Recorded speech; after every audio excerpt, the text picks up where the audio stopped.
What's up, fantasy champions? Spotlight Sports Network is excited to tell you about an amazing deal from Thrive Fantasy, your place for daily fantasy sports and esports. Right now with promo code SS Network, Thrive Fantasy will match up to $50 of your first deposit. So go to thrivefantasy.com and sign up now with promo code SS Network. That's thrivefantasy.com, promo code SS Network.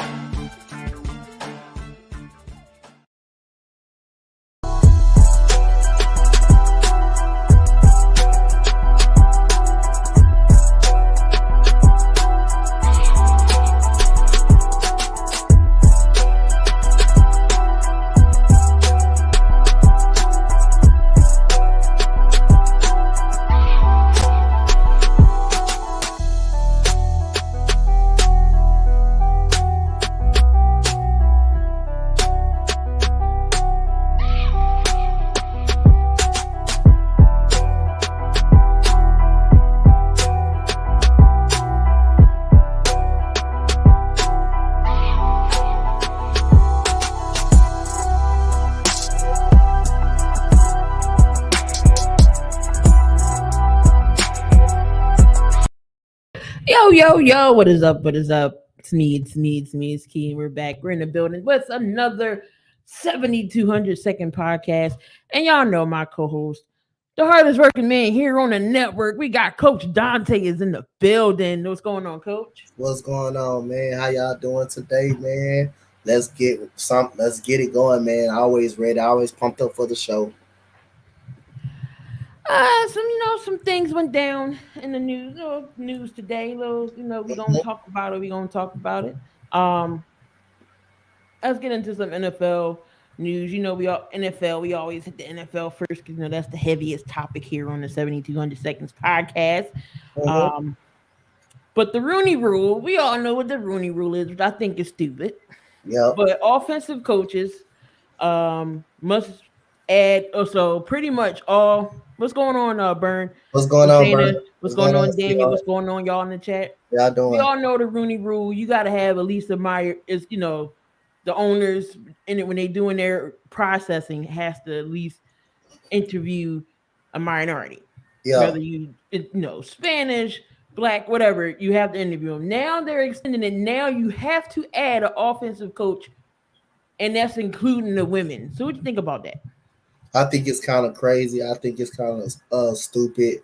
Man, I just think the rule is crazy, man. I think they should kept it how it was. Yep. Like, why does it have to matter what color you is to get a job somewhere? I mean, it shouldn't matter. It shouldn't really matter, man. Every coach deserves an opportunity. Everybody deserves an opportunity, no matter if you're a lady or a man or, African. Everybody deserves an opportunity, especially if they got a great track record. Everybody should get an opportunity. Most definitely. I know that sparked up. This probably sparked up from the whole Brian Flores thing that happened that went down. Him calling out the NFL on it, and now he's with the Pittsburgh Steelers not say all people, but that's where the Rooney Rule started. Is the Pittsburgh Steelers owner. So, I mean, that's where the whole Rooney Rule came from. I think it's stupid to have that rule. Like, who cares who's on your team? But everybody should get a chance. Whatever color it is, black, purple, yellow, green, blue, it don't matter. You get a shot. If you're good, if you're knowledgeable, you know what you're doing. Who cares what color you is? Yep, who cares about that? Like, I think it's just straight up blasphemous for me. Yeah, that's the reason why that rule is even in effect in the beginning. But we are starting to see some women with some role on teams, whether it's linebacker coaches, conditioning. I'm glad to see them in the NFL, who's pretty much predominantly men. Yeah. So it's good to see them in there, whether they're in the front office role, whether again they're role position somewhere. I mean, that's great. You already saw the first woman referee. Yeah. So you seen that. So hopefully, more women can get into the NFL, which would be cool. So another thing, Cam Newton, the Panthers are opening to bringing him back. What you say about Cam? Like I say, man, Cam is he's a Carolina type of guy. I guess they love him down there in Carolina. But even though Sam Darnold, gonna get the start, I don't believe in Sam Darnold. I'm gonna tell you that right now. I think he's a backup from here on out. I don't think he's a very good quarterback. Now, if they open and bring Cam back, that takes away the consideration of them getting a quarterback. Now, they may go get a defensive lineman, or I still think they can get another receiver in the draft. Right. So, they got Sam Darnold. We all know how we feel about Sam Darnold. Sam Darnold stinks. Them USC quarterbacks, exceptional to one. Sam Darnold was complaining how he should have been higher. No. He went to the Jets. We was like, oh no, it's the Jets. Then he got moved. We was like, oh, maybe it was the Jets. No, nope, it's Sam Darnold. It's still the same old Sam Darnold. Still the same Sam Darnold. And Cam Newton comes in. We was like, okay, Cam's gonna go back to his old self. Cam gets benched. Then you got PJ Wright. I think PJ Walker. PJ Walker. He's going. He's okay quarterback. Like maybe they have as a backup. Develop him some more. You never know. He may be a starter somewhere. I like him. I like PJ Walker. I want to see them give him a chance. He's just not getting a chance over there. I want to see him go to another team where he can get a legit shot at being a quarterback. I think PJ Walker is okay. I don't think he's actually a bad quarterback. He's just not getting the opportunity. Right. So, and that leads up to my next question about a quarterback getting opportunities. It came out that the Cleveland Browns are keeping Baker Mayfield. Free Baker Mayfield. What do you think about that, and how is that going to work? That is not going to work. It's not going to work. Somehow, I think they know something about Deshaun Watson that's going on. At least it's coming out that he may even end up getting suspended for some games, for probably about 5 games at least. If he does, Baker Mayfield will chip in to be the quarterback, and after that, Baker Mayfield will be done. But I think the Browns should go ahead and trade him. If I'm Baker Mayfield, I'm not gonna lie, I'm gonna have the biggest ego upon the team. I'm throwing away all those 5 games. I'm not gonna lie. If I'm Baker Mayfield, but I know he doesn't think like that. He's a professional. The way they went out, spent all them draft picks, and plus gave Deshaun Watson more money. And hey, I'm salty as hell. If I'm Baker Mayfield, I'm throwing each and every one of those games, each and every one of them. I don't care. I'm trying to force my way up out of there. You got the quarterback that you want, that you traded for. You don't need me no more. But that goes on for Baker Mayfield as well. He played all year long when he's hurt.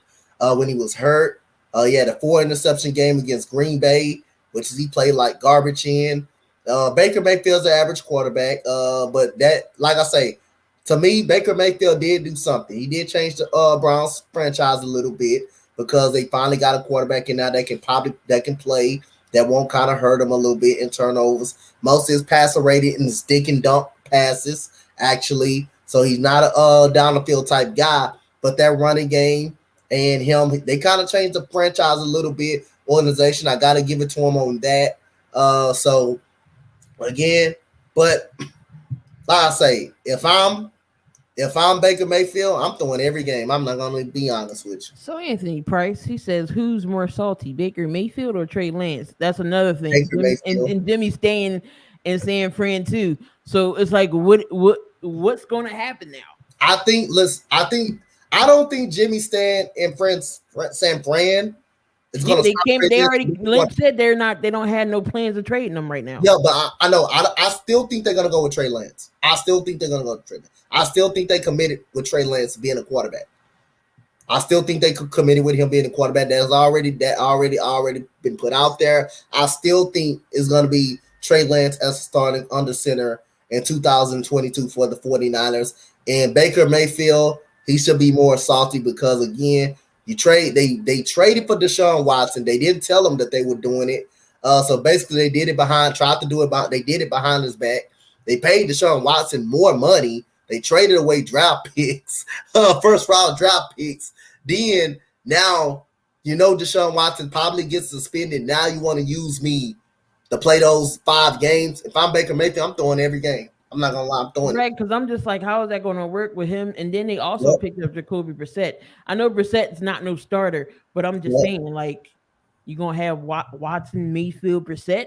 Like that's If gonna I be was the Browns, you know what? I will play Jacoby Brissett. I will start Jacoby Brissett and Deshaun Watson. With Deshaun Watson not going to be able to play those 5 games or whatever games they suspended him from, I'm going to play Jacoby Brissett. And I said that I would like Baker Mayfield with the Seattle Seahawks. They may not be as sold on Drew Lock, or if they don't get Baker Mayfield, I think they will end up getting Malik Willis in the draft. They will strongly consider quarterback in the draft. Definitely, it's a better situation in Seattle for Baker Mayfield only because Drew Lock, he's not that great of a QB, and you saw that with Denver. Definitely, his best spot would be Seattle. I mean, they need to work on the offensive line. I think Seattle still needs a good quality running back because Carson's always hurt. Rashard Penny, he's always hurt. They got 2 good receivers and a tight end, and who's their tight end? I forget his name. Forget his name. But they got, Lockett and DK Metcalf up there. So I mean, they definitely do need a QB. Baker can hold on his State Farm commercials. He's making more money than football. A lot of people was like he just needs to not do commercials and focus on football. That could be it. But hey, those commercials are working for him. I mean, I would not be running up and down the stadium steps in those commercials. But Noah Fant. Thank you, Bern. Yeah, they got Noah Fant. So I mean, they just a quarterback away, really, and a running back. Because Carson is good, but he just can't stay healthy. Penny can't stay healthy either. Yep. Again, Jimmy G staying in San Fran. Trey Lance. I mean, I know they drafted him early. He's still young. I don't know if it's going to be the Trey Lance era just yet. But who's to say we don't know what's going to happen with Shanahan in that decision. But the biggest free agency has been crazy. But the biggest free agency that happened over the weekend, Tyreek Hill to Miami. Tyreek Hill to Miami. Was you shocked about that, Donte? I was a little shocked, but I was a little shocked about it. I didn't think they once considered trading Tyreek Hill, but again, I mean, Patrick Mahomes has all the money, and you can't pay, like I said, you can't pay everybody. So you can't make your wide receiver happy. You can't make your quarterback happy at the same time. Someone you're gonna have to sacrifice, and they already made that commitment a couple of years ago to Patrick Mahomes. And like I say, and I think they made the right decision. Again, I think they made the right decision committing to Patrick Mahomes. He already showed he's that guy. I mean, he's that guy. Now Tyreek Hill goes to Miami. I think Miami is going to be a sleeper team. I think Miami is that's going to be my sleeper team to win in that division. But I think Buffalo is still going to be good enough to win that division. Miami going to make the wild card. I got Miami as a wild card team this year. If Tua stays healthy and the offensive line, I think Miami low key had an underrated offseason. They got offensive linemen. They got a Connor Williams. They went out and got Tyreek Hill. They still kept their tight end that was good. Jalen Waddle had him. Yep.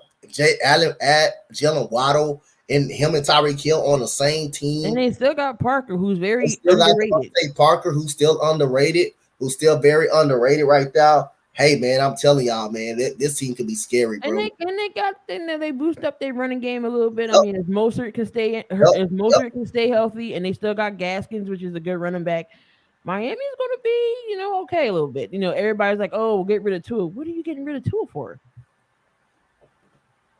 Why? Because I don't know why they would give him that kind. I mean, but like I said again, he got him to AFC championships though. He got him to 4. He got him to 4. I give you. So you can't it's working right now. The contract working right there. So he got him to 4. For him to be that young and him to get him to 4 AFC championships already, that contract is worth it right now. He's showing it's not backing down. We'll see down the road how long the contract gonna keep working for him. But right now, hey, made the right decision. But now without Tyreek Hill, we're gonna see what can Patrick Mahomes do. And I think, like I say, Patrick Mahomes great. That kind of remind me of the Aaron Rodgers situation. Like, hey, if I pay my number 1 wide receiver and leave out my quarterback and let my quarterback walk, who else you got throwing to him? Who you got that you're gonna trust throwing to him? So hey, yes, Aaron Rodgers led them to 4 NFC championships and fail, but that doesn't dispute him as being not a great quarterback. He's at least he won a Super Bowl. You got a lot of quarterbacks that out here that's legends has not won Super Bowls, as that's probably still in the league, has not won Super Bowl. So I say we gotta stop taking away from some of these players' greatness sometime. You gotta stop doing that sometime and using that, because there's a lot of people, regardless in baseball, basketball, that has not won any championships, but they're Hall of Fame type guys. That's a fact. They say Tua's arm power is weak, so Tyreek Hill is going to Miami, to where it's going to be bad for him because Tua can't throw 60 yards down the field. Well, they could say that about Jalen Hurts. They say Jalen Hurts didn't got no arm strength either. What is arm talent? Yes, we know you got to have some type of strength or whatever. But if you don't have the arm strength, but I'm just like, you don't necessarily need that. If you don't have the arm, if you don't have arm strength, if you don't have an arm, then you should be playing quarterback. Simple as that. You shouldn't be playing quarterback in. There's the reason why these people play quarterback. They got arms. They got arms. They just, they got arms. They just do what they got to do to win games, man. You don't always got to throw 60-yard bombs and stuff. You just throw it to the wide open man. If the man wide open, you just throw it to him, regardless if it's a check down or not. If he's wide open, you're moving the ball up the field anyway. And plus, we all know Tyreek Hill's used to taking them, long bombs and chunks. But if he catches a ball during the check down and them little short passes, he still can burn you. So it is. We do have an overtime rule change, but it's only in the It's only in postseason. It's not during the regular season. It's not preseason. It's only in the postseason because we had that. I already know what the rule change is. Not saying the issue, but so each team will get a possession. We've seen it happen in 13 seconds with Kansas City in that game, which last year's playoff games were the best playoff games I've seen in years of NFL, me watching. So do you think that's fair? At least everyone to get a possession? Yeah. I said it last time. And we're going to thank Josh Allen for that rule. Thank Josh Allen for that rule because he did complain about the rule. Thank Josh Allen for the rule because when Kansas City beat him, Josh Allen said it ain't fair. It ain't fair, but which is the defense should have stepped up. That's the number one. Your defense is the number one defense in the league. They couldn't get a stop. If their life was dependent on it, they should have got a stop. So there's no excuse for that, but I think that's a fair rule. I definitely agree with the rule. I think if you score a touchdown, if the opposing team comes out and score a touchdown, I believe the other team should get an opportunity. They should get an opportunity to possess the ball. If they can't get a touchdown, then they lose the game. Or if it's a field goal, or even if it's a field goal, the other team, whoever facing, should get an opportunity. And if they can't tie with a field goal, then they lose the game. Simple as that. Hold on, before we get my guy Robert in here, let me change this back because Mitch is live for the Sixers here. He coming in here and messing up stuff. Gotta switch this back here and take this off. But yeah, we got my guy, the Philly Talk Sports with Robert. It was his birthday yesterday. What's going on, Robert? What's going on, Key? And I gotta say this too. I'm bringing my 3 new shows coming to the network. That's the Phillies Talk Podcast, the Eagles Talk Podcast, and Sixers Talk Podcast. So you guys got a lot. Donte's not the only person that's a hard worker over here on the Spotlight Sports Network. Donte coming for your role. Josh Allen should. I'm not challenging that, but I appreciate Donte's run though. Josh Allen should have called heads and not tails 8 times out of 10 is heads. This is true. The last time when he didn't call tails, when he didn't call heads, it was tails. I mean, but can Buffalo play some damn defense though? They supposed to be the number 1 defense in the league. Can they please, no matter if it's heads or tails, play some goddamn defense? That's what let them down a little bit. But I think the rule is accurate. Regardless if the Chiefs score a touchdown, the Bills should have an opportunity to get the ball and try to go down the field and match. If they can't, then the game is over. I think they did a great job with that rule change. What do you think about the rule change, Robert? I think it's actually pretty fair. I mean, when I saw one in Kansas City had, that's like when I think of overtime rules, I think it's like fair on both sides. But the fact that Kansas City is the only team that I've watched that actually had that rule thing in it, and it's in their favor, I kind of feel it was unfair. But the fact that they're making it fair to both sides, I think I really do like it.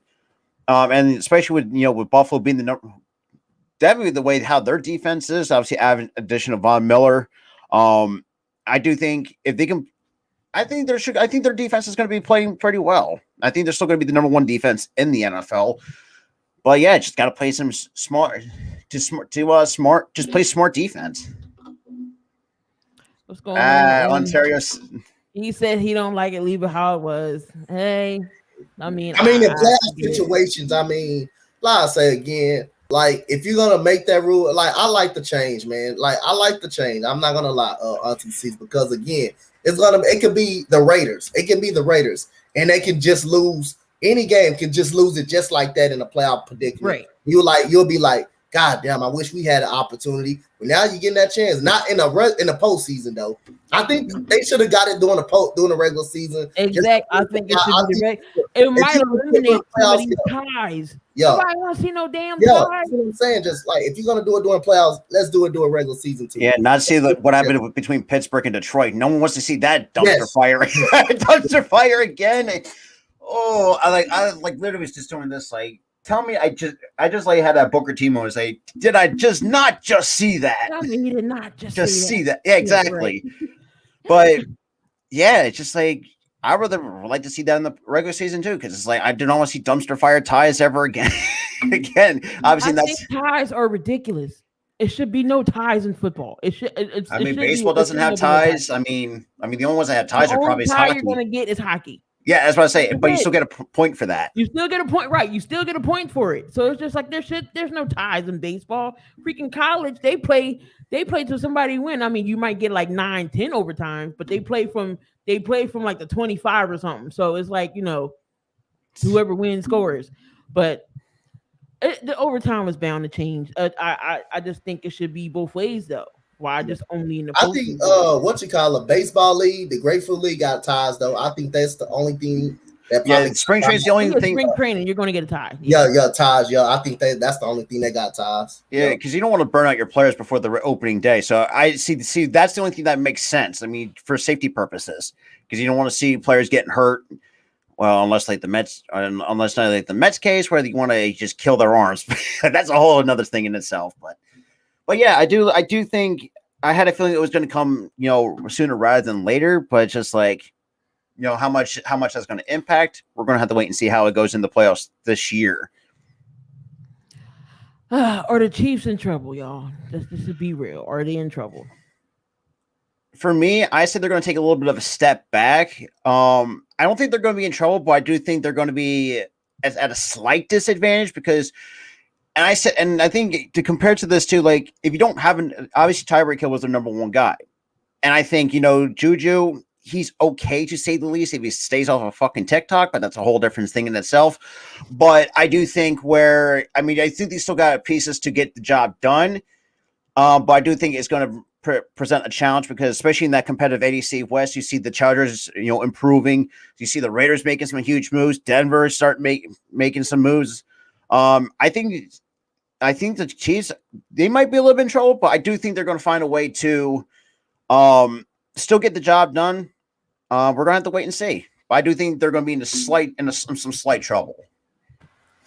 I do think they're going to take a little step back, but I can't count out Patrick Mahomes and how good that guy is, man. Like I say, you can replace a receiver, but sometimes you're not going to always be able to replace a quarterback. You're not going to always find the right quarterback. You can replace the receiver. It's easy to replace a receiver.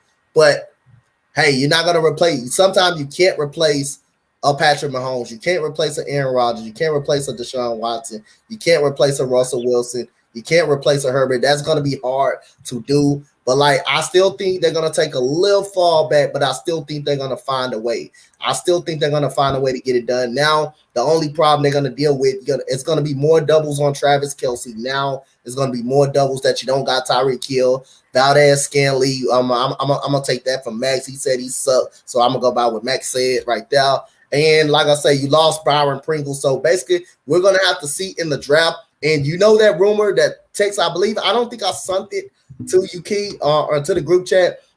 The Kansas City Chiefs, they're looking for calls to go up in the draft to get a receiver. They're looking for calls. They're calling people and trying to go up and get a receiver. Yeah, because I think their wide receivers, the wide receivers, is probably one of their biggest needs, because it's like, yeah, and granted, yeah, I do agree with, yeah, because I think almost like 100% of the time, Tyreek Hill was the guy who was getting double teamed left and right. But like Scantling was okay. I mean, but he's not the greatest receiver by any stretch of the means. But I like Donte said, I do take the word of Max, you know, from the Packers perspective. Juju, I don't know how to feel about him, because Mr. TikTok boy, because we all know after he does his TikTok dances, he winds up, you know, shit in the bed. So I mean, yeah, I mean, we're gonna have to wait and see. But I have heard that rumor that they're taking calls. So I mean, I would not be surprised if they want to move up in the draft to get a receiver. Well, let's see how Kansas City does in the draft. They did get those picks from Miami for Tyreek Hill. So they are in the, you know, they do have a couple picks in the first round. If KC gets Olep, or yeah, that's going to be crazy if that does happen. But yeah, Kansas City, I don't know. I think they, like, you know, they will take a back burner in that AFC West, the wild west of the AFC, which is definitely going to be crazy. But I think they take a back burner, honestly. Will they be last in the division? It's going to be between them, and I think honestly it's going to be between them and Denver. You know, it's going to be a battle between the Raiders and the Chargers. That's just going to be that's a competitive division. Interesting division when it comes down to it, and I can't wait until we break down the divisions after the draft and everything's over. We're going to break down divisions, predictions, everything when that time comes. It's definitely going to be crazy. Now, Saints coach Dick Allen wants Taysom Hill to focus on being a tight end. Good or bad move? That's a huge question mark, because of Taysom Hill's size, I don't see him as a tight end. I mean, he's got the body of a build of a wide receiver. I don't think that's I think that might be a bad move in a way, but if it turns out, I might eat my words if it does work out. But for me, I'll say it's going to be a bad move as it stands. He's Taysom Hill.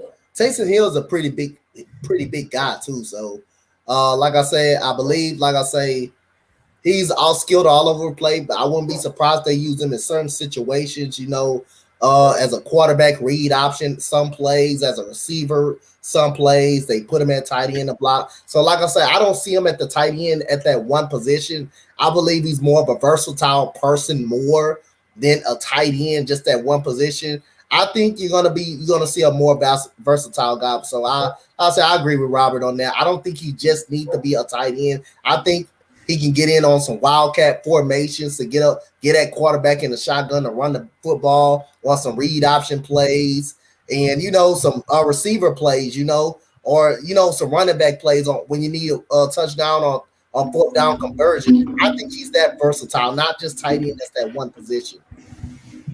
Yeah, for me, it's not the it's the Tebow effect. In my opinion, I think Taysom Hill is better than Tebow. Yeah, and I'm not saying Taysom Hill's not a bad player by any stretch of the means. I mean, the dude's got some serious talent for a guy who's that like the Swiss Army knife. Like say if you need and Donte pretty much hit it perfectly. Guy has a tremendous skill set. Even though his contract is the worst thing. Damn Army knife. He's a human. He's an athletic. He's an NFL version of MacGyver. He does it all. Yeah, with bubble gum and duct tape and a paper clip. Yep.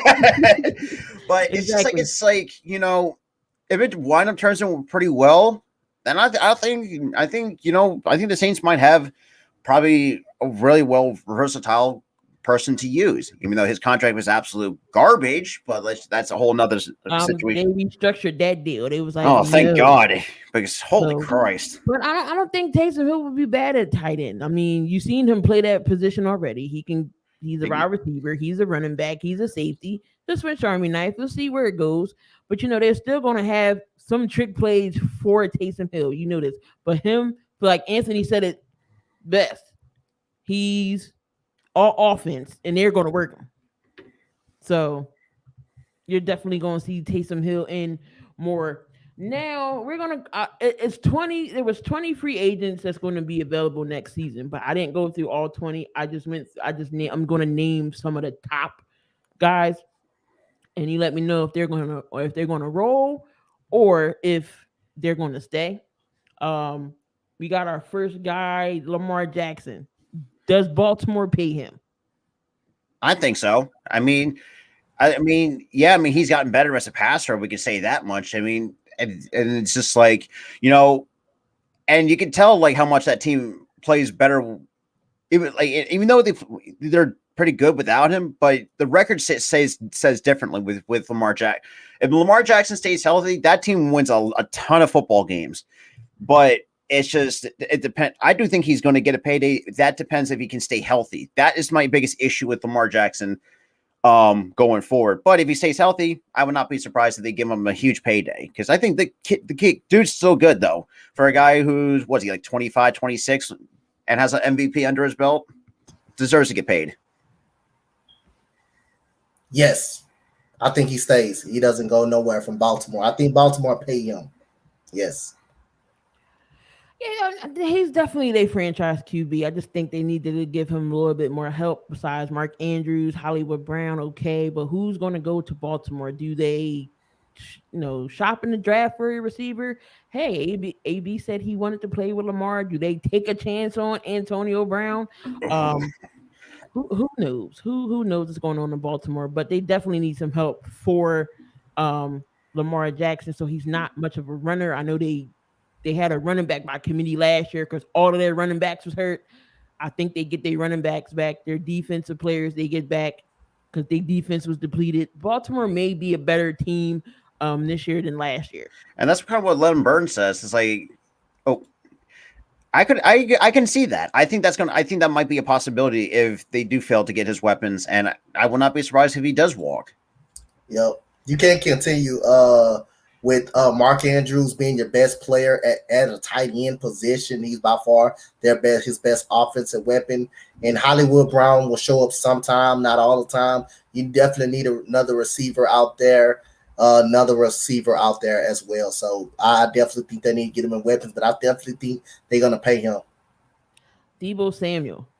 Yes. Now, there's been some rumors that, he could be shipped or somebody else is going to try to trade for him. Is San Fran going to let him go or do they pay him? I think they're going to pay him.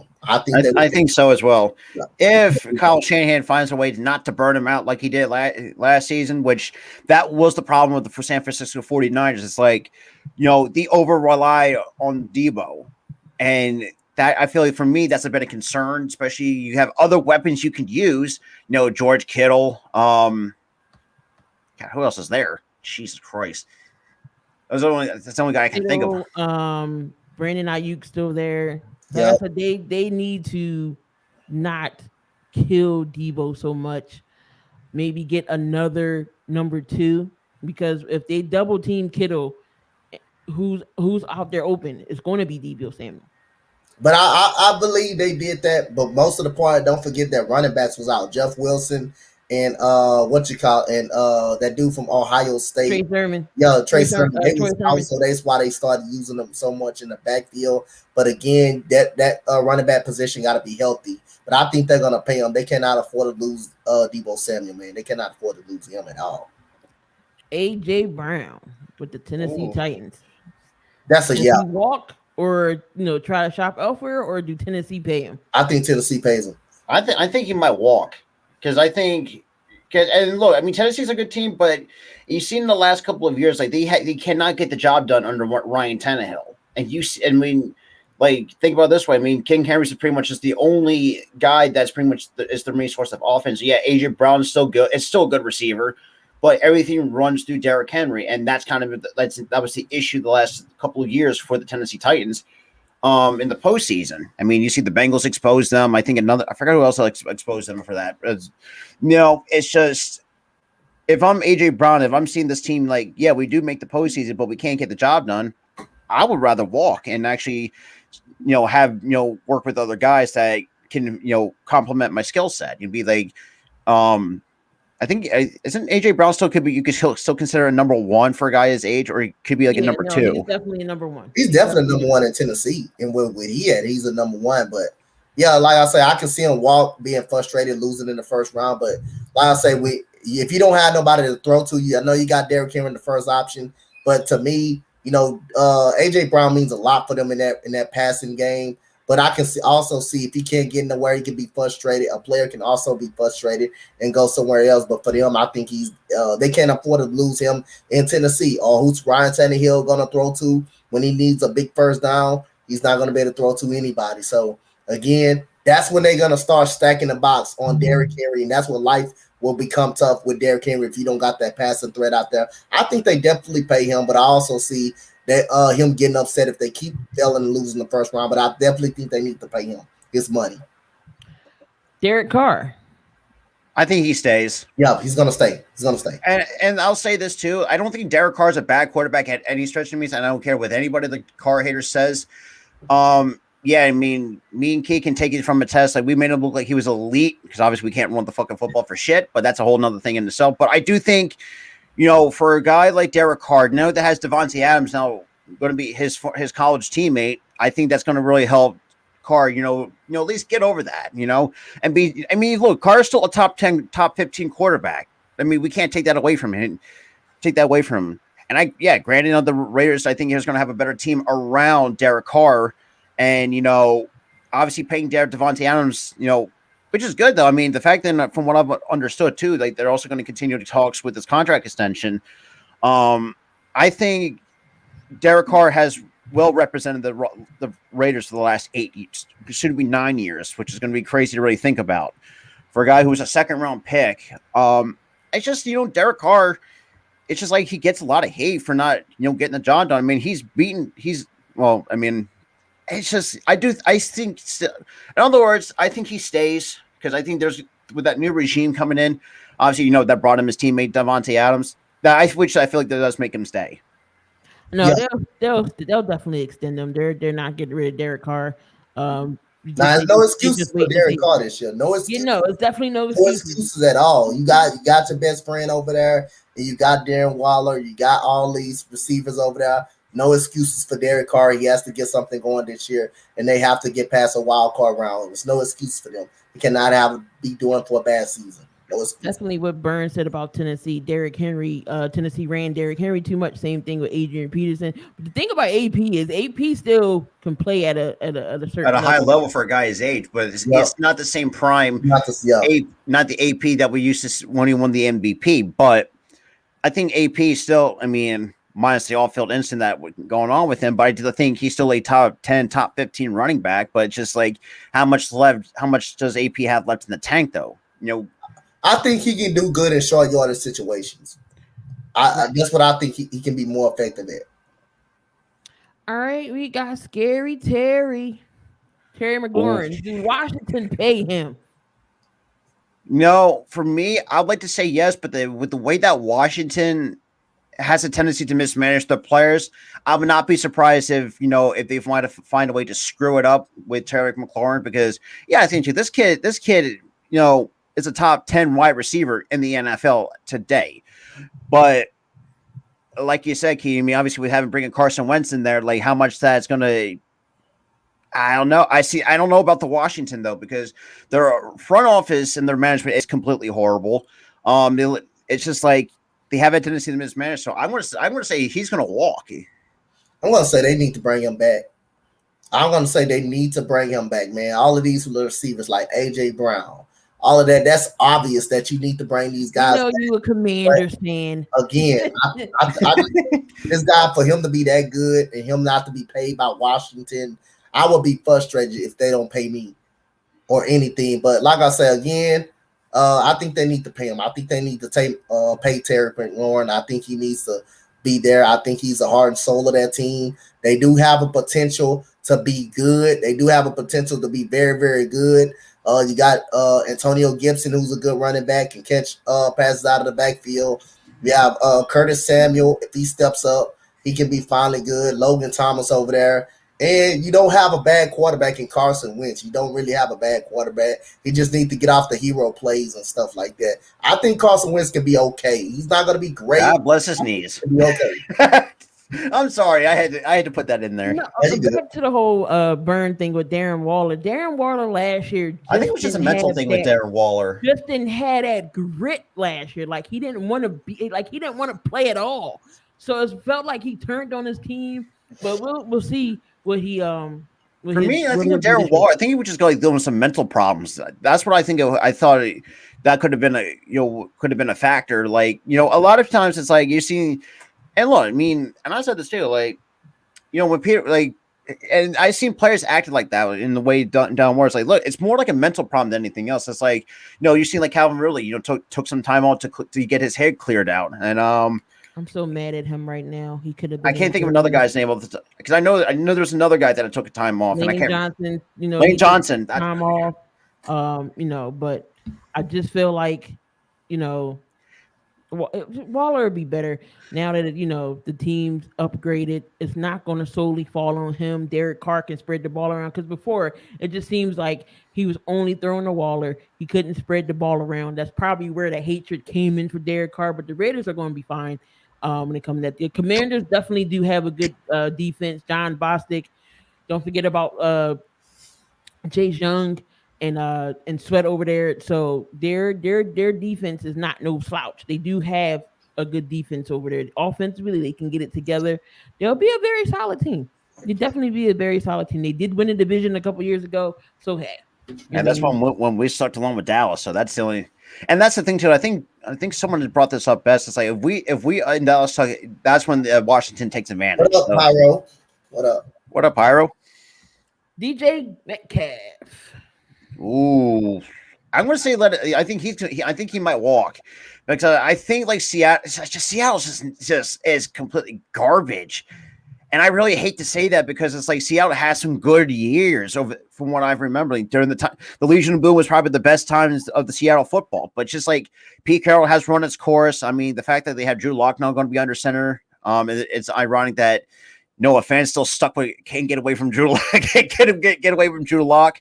But for someone as talented as DK Metcalf, I think he's going to walk. The question is who's going to take him.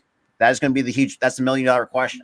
I agree. I think he's going to walk. I think he finds himself out of Seattle. I think he's going to get frustrated, especially it depends on how the season goes to this year. If they finish with the worst record or probably one of the worst record or not even making the playoffs, I think he's going to walk. I think I would walk. If I'm DK Metcalf, my talent not going to be wasted. I'm going to walk. Howie. Give up one of those first to get DJ Metcalf. Give up number 19. Give up number 19 to Seattle to get DJ Metcalf. I'm just saying. What is wrong with that? I'm just saying. And was it DK like 25, 26? He's still a young guy. He's still got speed. You see when he burnt that. You see when he hawked down Buda Baker for that tackle. But the speed and the fact, and look, and this is why I think I like DK Metcalf too. He also tried trying out for the track and field during the Olympic season. Like the dude's got some serious athleticism. Oh, and that's another guy. I feel like that might I think Lockett might walk too. That's another. Oh, that's an interesting one about Tyler Lockett. Yeah, Seattle's definitely going to be in rebuilding mode. So I think that's going to be interesting. How about Raekwon Smith? Raekwon Smith. What team does he play for? Chicago. He's gonna walk. He'll walk. I think he's gonna walk because I feel like what Chicago's doing. It looks like Chicago's getting younger. So I think they're shedding off some of their older players. I mean, they obviously Khalil Mack, and some of these other injury-prone guys that they had. So I think he's gonna. Wait, how old is Smith? What, somewhere in his 30s? Smith is, hold on, I can tell you right now. He's, when I get to his dang old name, 26. He'll be 26. Wow. I thought he was in his. I thought he sounded like in his 30s. Shit. I do think. Damien, don't start. But then again, if we do trade Minshew, it's shit. But I do think he's going to walk though, because I think he's still talented enough to be an impact player. I don't know. I think Chicago might mess around and keep him. They're gonna have 120. Yeah, they're gonna have a lot of money and cap space. So next season, when some of these players go for free agency, there should be no excuses why you cannot pay these guys to help this team. Damien, you listening to me? There's nothing. There's gonna be no. And Goalie better be listening crystal clear too. Next year. This free agent list is crazy. Like I said, I'm not going to go through all of them, but this free agent class is crazy. Quentin Nelson's another one. Oh, wait, I thought Quentin. Oh God, I forgot they even had Quentin Nelson. I thought Ward. Who else? Jack Copeland. Like these Minka Fitzpatrick. Some of these. Wait, Fitzpatrick's with the Bears? No, these talking about free agents. I was about to say, because it's like, man, that was confusing as hell. There's going to be no excuses if the Bears are trying to get in the running for these guys and upgrade their team to what they need. It's going to be a bunch of people, offensive line, everything's going to be. Bradley Chubb's going to be a free agent. Dawson Knox is another tight end that's going to be crazy. Renfro is going to be a free agent next year. I think the Raiders are going to keep Renfro. I think the Raiders are going to pay him. They're definitely going to pay him. I think Renfro is very underappreciated. I'll say that much. Tell Howie to trade for Lamar. What's going on, Big Simple? Big Simple. Big Simple. Hey, Big Simple. Hey, Big Simple. I've been waiting on you since my Rockets put that spanking on you for the second time. They got that room, so I've been waiting on you. You got Deontay Johnson, the wide receiver. I think Pittsburgh probably bring him back. We couldn't forget about Saquon Barkley. I feel like Saquon's going to walk. I feel like he's going to walk. He's going to walk. And I can the thing about Saquon is, look, yeah, granted the guy couldn't stay healthy the last 3 years, but there's significant talent in Saquon Barkley. I just feel like the Giants really mismanaged him to the point where, like, I feel like they were going to pretty much kill the guy. But I think any team who needs a running back, like something like Saquon, I think for me, I feel like Saquon could be like in short yardages because for a guy his size. So I think he's going to, the question is, where's he going to go? We're going to have to wait and see. Anybody who needs a running back can go, look, I'll take him. Just saying. So, you got Barkley, you got Baker Mayfield as well, Garoppolo, Tremont Edmonds, and Zaire Alexander. Ooh. And he can possibly get out of Green Bay because we know Green Bay can't really pay folks. And and Green Bay knows how to piss off their own players. And then again, you got the franchise tags: Orlando Brown, and Njoku, Jesse Bates, Gesicki, Dalton Schultz, and Cam Robinson. They'll all be. Why would Saquon go to Cleveland, Damien? Do you not know who they have? I mean, they got Chubb and Hunt. That is a 1-2 tandem right there. That's a good tandem too. Terry stays home. He needs to stay, and they need to get somebody else around Washington. I'm saying they bring in another weapon. Washington's offense to be dangerous because they already have a good defense. Next, gonna be pissed off again if Green Bay don't pay Zaire Alexander. Oh man! Shit. But so that's next year's. You thought this year's? Oh, it's gonna be crazy. Free agency was crazy. Next year is gonna be crazy. Because you got bigger names coming out too. All right, so year 3 is coming up for these guys. So out of the quarterbacks, who has a better third year leap? Is it going to be Tua, Joe Cool, or is it going to be Justin Herbert? Oh, I know Tua is going to have a decent year, but I feel like Herbert out of the 3 is going to have a better year because if you think about the moves that the Chargers have made, especially on the defensive end of the football, And I think they also picked up a couple O-line, if I'm not mistaken, too, in the past this off season or free agency. So it's like there should be no excuse for Justin Herbert to make that jump forward. Yeah, granted, he had a good last season, and I think he had a decent rookie season too. So I mean, I think he's going to get better as the years go on. So I think year 3, I think he's going to be still in that top elite category of these young quarterbacks. I mean, Njoku, was he like a tight end or a running back? I think was it Njoku a tight end? Njoku's a tight end for Cleveland. I think. It's not having Deshaun Watson there. I think the Njoku's going to take a step forward. I think all of them are going to take a step forward. It's just that Justin Herbert has a better chance to take that step forward. Tua may not have. I mean, yeah, granted. I mean, they brought in Tyreek Hill. I mean, they still got Devontae Parker, Jalen Waddle. That's a good 3 wide receiver combo there. I think Justin Herbert for me is going to be the number 1 guy that's going to take that huge step forward. I'm going with Joe Burrow. Ooh. Now with an offensive line right there that protect them, they made an effort. They knew they need offensive line help, and that's what they went out and get. They didn't really get any skill players, but they got an offensive line, something they desperately need. I think Joe Burrow is going to take that step to an elite. I think it's going to be more tough for Herbert, but I think Justin Herbert is still going to be good. He's still going to be a very good player like he was last year. So that's nothing wrong with Robert saying that. I don't disagree with that. I think Herbert's still going to be fine. He's still going to be fine. But I'm going to go with Joe Burrow since that offensive line there. And I still, no matter what type of defense Herbert will play, no matter if it's a tough division, Herbert is going to still be good. Great quarterbacks is going to find a way. And I think Herbert is going to find a way. And so is Joe Burrow. Now with an offensive line, Joe Burrow is going to be good. It's a good point by Simple here. He said, Tua, not a big fan of him, but if you don't have a decent season with the weapons he has, I think Dolphins need to trade a quarterback next year. What if they draft his brother, who's not a bad quarterback? His brother has actually. That'll be hilarious. But no, I agree with you there. And Burn said no excuses for Tua this year. The fact you brought in Tyreek Hill in exchange for 5 goddamn draft picks, no excuses. But no, I think I'm gonna agree with Donte here and say Joe Burrow. You can make an argument for anybody. They definitely addressed their offensive line. Again, they don't need no skilled players when you got Jamar Chase and Boyd and Higgins. And you still got it's just like that team is, and they have a great defense. Tight end because Uzoma went to the that's right.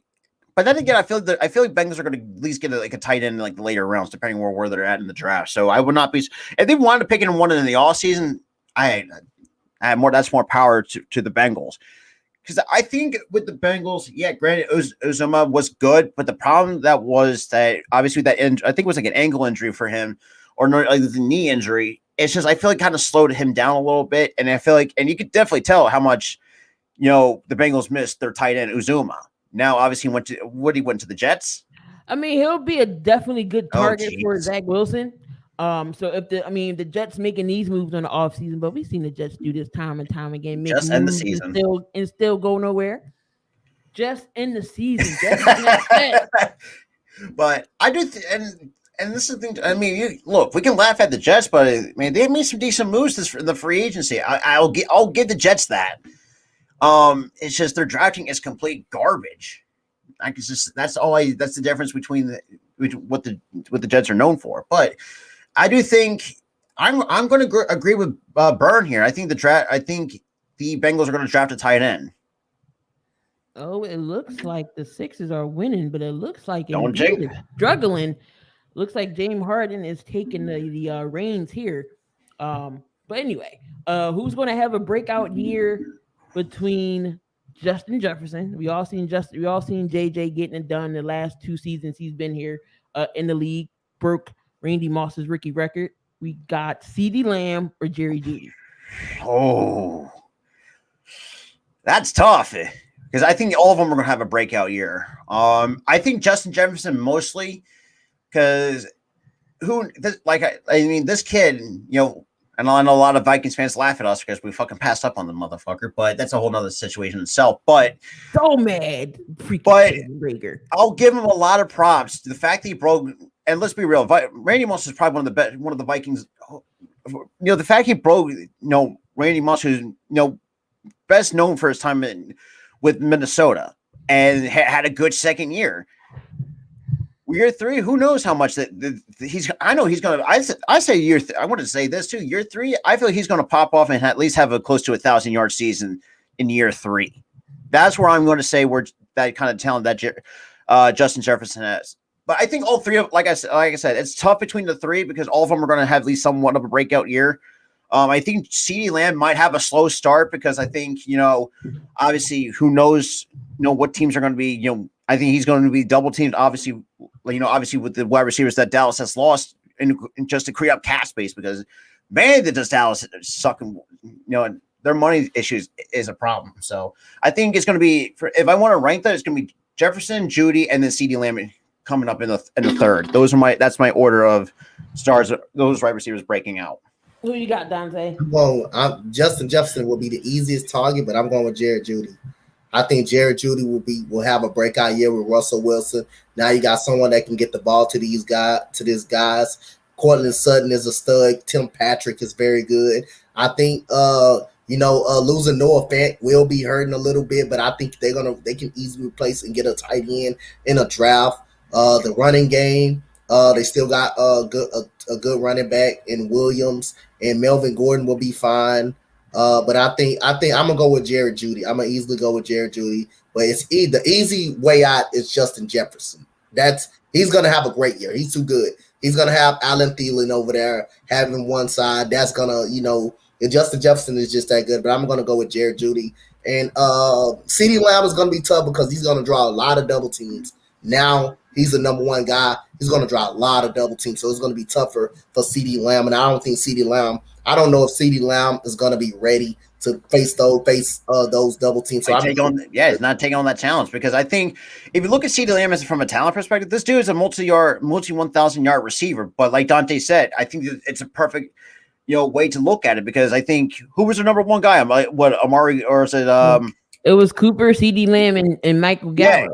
Yeah, but obviously, Michael Gallup coming back, but I think he might not be ready for training camp. I think, and that's a good point too. Like obviously, when Cooper, no, damn, Mooney's good. Mooney's good, but he's not at the level of these other receivers. It's just, and Donte said this best. The fact that he's going to take, for a young receiver as CeeDee Lamb. The fact he's going to take on the toughest challenge of his NFL career, obviously sitting back behind, not sitting back, but you kind of get the idea of not like sitting, but like playing behind, Amari Cooper. Obviously went to Cleveland for a 5th and 6th round pick. It's like Donte said. It's going to be tough. I think, and that's what I said. I think he's going to have a slow start to the season. Michael Gallup was the number 3. I think Cedric Wilson was their 4th option. He's going to be there, even though they paid Gallup that money. He's not going to be their number 1 receiver. It's going to be CeeDee Lamb. It's going to be CeeDee Lamb. So you pay your number 2 receiver all that money. Yeah. So when CeeDee Lamb's contract come up, what are you going to do then? Because I think this is his 3rd. Is this his last year? I think it might have been. I'm going to have to check I got to check his contract. But I am going to also say CeeDee Lamb. CeeDee Lamb has been definitely working with Russell right now in the offseason, getting that connection together. And again, Russell is that type of Jared Judy? Jared Judy. Okay, yeah. My bad. Russell is definitely working with Jared Judy right now. Damn it. To get that connection together. So Russell does make everyone better around him because his work ethic and he wants to win. So I'm gonna take Judy. Jerry Jones gonna be 80 this year. How long can he keep this up? Well, Steven gonna take the reins and he not. Oh, good Lord! And not to mention too, that huge allegation against Jerry Jones too. Jesus Christ! You can't go on Maury because Maury is retiring after 3 decades. CeeDee Lamb won't be a free agent until 2025 when he turns 26. Okay. So technically after his 2023, like he doesn't have another option, or it was a 4-year contract that he signed, but by 2024 and 2025, I think he might be a free agent by those 2 years right there. So he still got like another year. Somebody else who's winning the East is going between the Eagles and the You know what? I Commanders. can see that. I can definitely see that. What's going on, Prince Sean? You definitely that the NFC least is definitely not going to be Dallas. But Robert Kraft is upset that New England has not won a playoff game in 3 years, and Matt Patricia's coming back. Oh, Jesus Christ! He could possibly take over the reins once Bill Belichick decides to cough it up. Yikes! Josh McDaniels. What do the Patriots need to do to get a playoff win? They had Mac Jones. They got everybody good, but geez, bringing Matt Patricia, God have mercy on Mac Jones' soul. I'm sorry, but damn, you could at least have someone that's better to be suited to take over the reign. And I granted, it's some big shoes to fill. Obviously, Bill Belichick has been there for as long as the period of time. Matt Patricia doesn't seem like the guy. I think he was okay as a defensive coordinator, or I think it was defensive coordinator. He was defensive coordinator. Okay.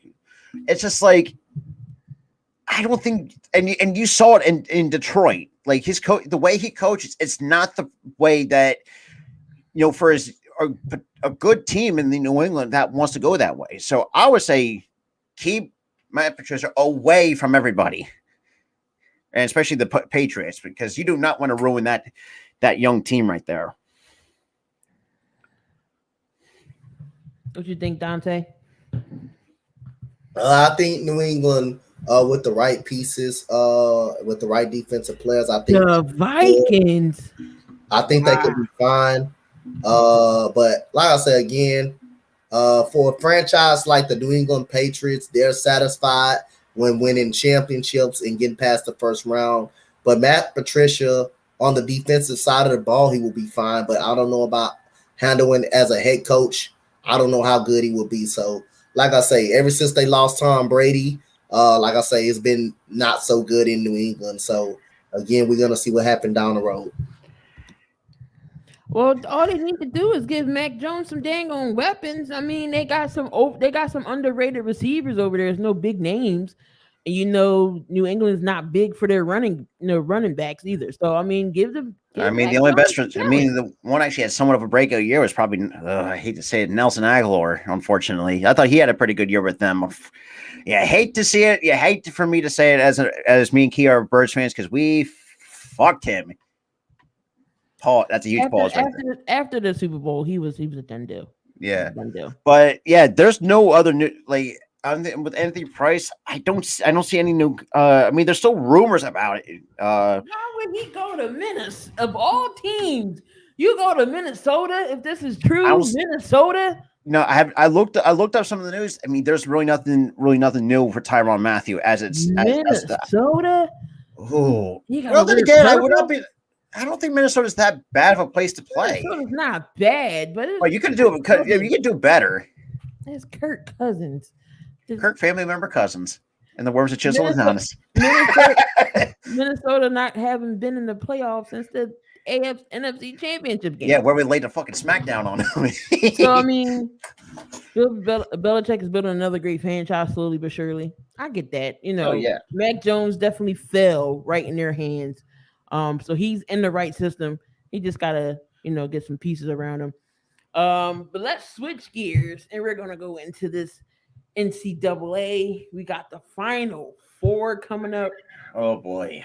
For the men, which is be on Saturday. We got number 2 Villanova taking on number 1 Kansas. And we got a rematch of the regular season. We got number 8 North Carolina versus number 2 Duke. And this is Coach K's last ride. Who do y'all got? I really see. Oh, that's tough. Because I know from what I saw from UNC, I know UNC is a good but a scrappy team. But I have to go with Duke. I feel like I wanted it because I have a huge. I think a lot of people have a tremendous amount of respect for Coach K and the career that he's paid during his time with Duke. But if Duke, I mean, not Duke, but UNC knows how to play spoiler. So this is going to be very interesting. But Kansas, For what I remember about Kansas and Villanova, I think with no, because it was this back in 2016, the last time these Villanova and Kansas played. Yeah, so I think Villanova might have Kansas's number, but then again, who knows? Kansas is good, but I see, and I'm going to go with Burn here. I'm going to see Duke and Nova in the finals, but I think Nova is going to win it all. And I really hate to say that because it's like, yeah, my Nova bias is coming up, but I do feel like, some of these teams are going to hit a brick wall. I mean, we saw it with St. Peter's. I'll give them a lot of props for screwing up my bracket. God damn it! But I'll give for a small school in Jersey making this far in the NCAA tournament. I can't hate that, but it's just I'm good. Like I said, I agree with Burns. I think Duke and Nova are going to be the two teams that are going to be in the finals. Donte, who you got? I'm going to represent the Big 12. I'm going to go with Kansas to represent the Big 12 in the national championship. But I wouldn't be surprised if Villanova wins it all. They're very good. They're very well coached. Like I say, they survived a tough game versus the University of Houston. But like I say, I'm going to go with Kansas and I'm going to go with Duke. I'm pretty sure before Coach K loses to North Carolina in the Final Four, he would rather lose in the first round than to lose to North Carolina in a big game scenario. That's how I will be. If that's a rivalry team, he would rather lose than lose to North Carolina right now. So I'm gonna go with Duke and Kansas in the national championship. The only reason I'm taking Kansas, I love Bill Self, but like I say again, I want to represent. Hold on, Ray Twine. Which is the Big 12 have been great all year long, been the toughest conference. I'll say this too. Like, could you imagine what Duke would have had if they had Michael Jordan instead of UNC? Like how different that would have turned out years ago. I'll just say that much. But this is going to be a great fun. The fact that this is like this. Is it the first time? Not that I mentioned it because we know Duke and UNC played in the regular season, but is this the first time in NCAA tournament history that they first play in the Final Four between Duke and UNC? I think so. Because if that's the case, it's like, what the hell? All I know is, but yeah, UNC, man. I'll say this too. UNC, back in 2016 when the Villanova Wildcats played, hey, they gave us a run for our money. I can say that much. Chris, with the shot. Chris Jenkins from Ryan Archidiacono. Please come. Greater one, and we got Travis. What's up, y'all? What's good, guys? I don't know about Nova as much as I love my squad. Y'all know I'm the biggest Nova fan here. Mm-hmm. As much as I love Nova, don't forget me, Key. I know you love Nova too. But shit, Jay Wright is one of the best college coaches in the country. Thank God he did not leave. No offense to Coach K. It definitely, Coach K paved the way for these guys. But Jay Wright, it's something about Jay Wright. He knows how to bring in talent to Villanova. Knows how to recruit. Villanova is number 1 in the country. With free throw shooting at 82% of all the teams that's in the NCAA. They got some underappreciated players, and Colin Gillespie is one of them. Villanova's number 1. It's just they're going to be missing Justin Moore.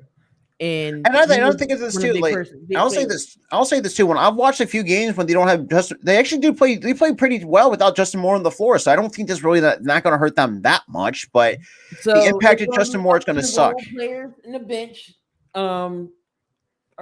You got Samuel. You got Daniels. Samuel Jr. Daniels. You got Daniels. Daniels is pretty good. Daniels is pretty good. He'll be a pretty good guy. And you got to think too. Villanova had some underappreciated players over the years. Back in 2016, you had Ryan Archidiacono, Chris Jenkins. Eric Pascal, Amari Spell. Bridges. I believe Mikal Bridges played on that team as well. Though. Fuck you, Brett Brown. You. God damn it! Oh, I hate that. Trust me. I was like, I still to this day, I can't get over it. That's Sixers fans never get over that. And I was like, we should get Mikal Bridges because he went to Nova. He's an area guy. That would be great. And then we got Mikal Bridges. And then we traded him. Oh, but I'll say this too. Like, Ryan Archidiacono, please come home. His brother is still on the team.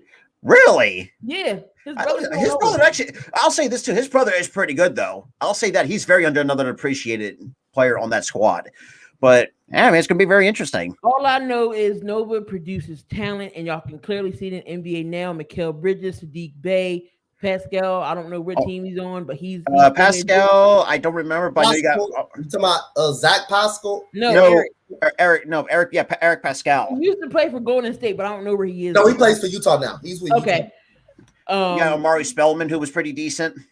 Donte DiVincenzo. He got traded on the offseason, but still. Mr. White Boy that can jump. Jalen Brunson is another guy from Nova. So Nova produces stars. Who's beating the Lakers by 20 right now? The Spurs about to be number 10 and about to be a playing team. Wow. That's crazy. But then again, I'm not surprised. You might go back. I mean, that wouldn't be a bad thing for him. What, Jabari Parker? No, from Auburn. Ah, okay. Oh, and here comes Mitch with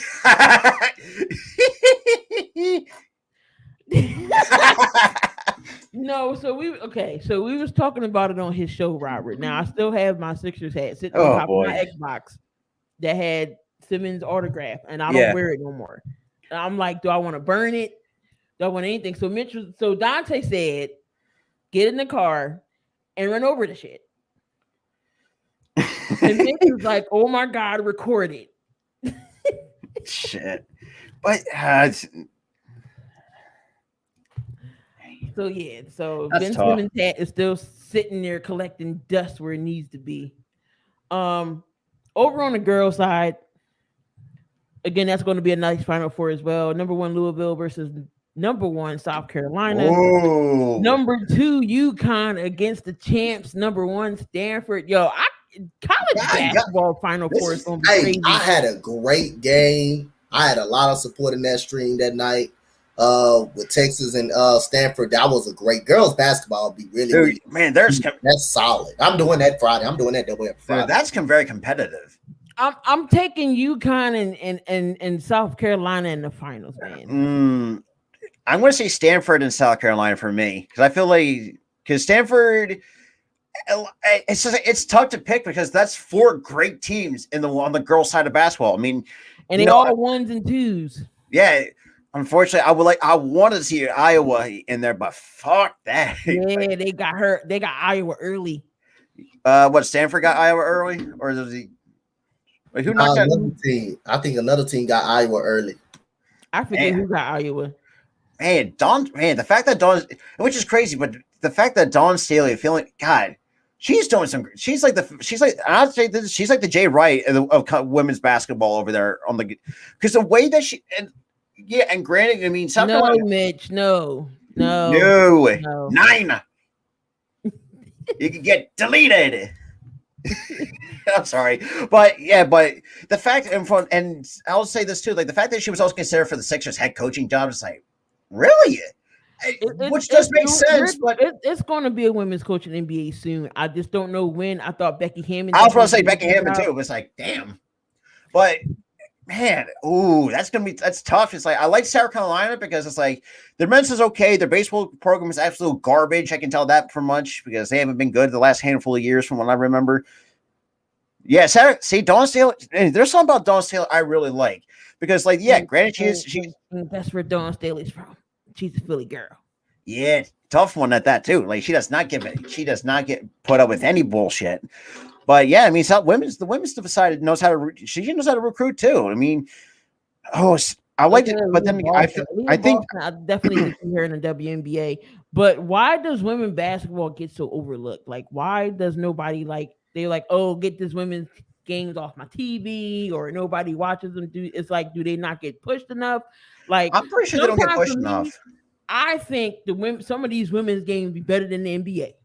That is true. The Lakers games. You can't talk about. I'm sorry. The Lakers don't deserve to be getting talked about. They getting beat by 30 right now. So, God. But like I said, I'm going with South Carolina and I'm going with UConn.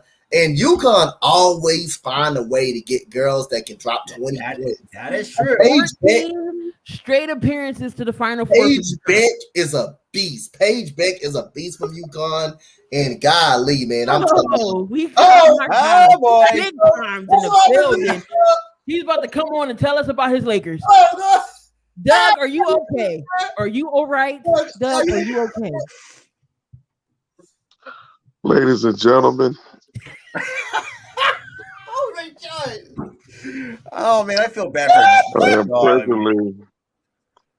am presently looking at the TV in the Lakers, the Dallas Maverick game. It is 63-37. Bruh, what?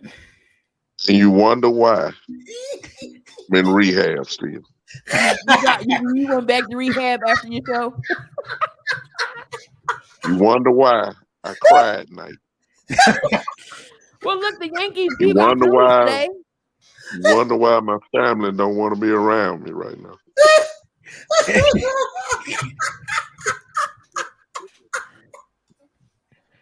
Oh man! My son just came in. Now he's there. But this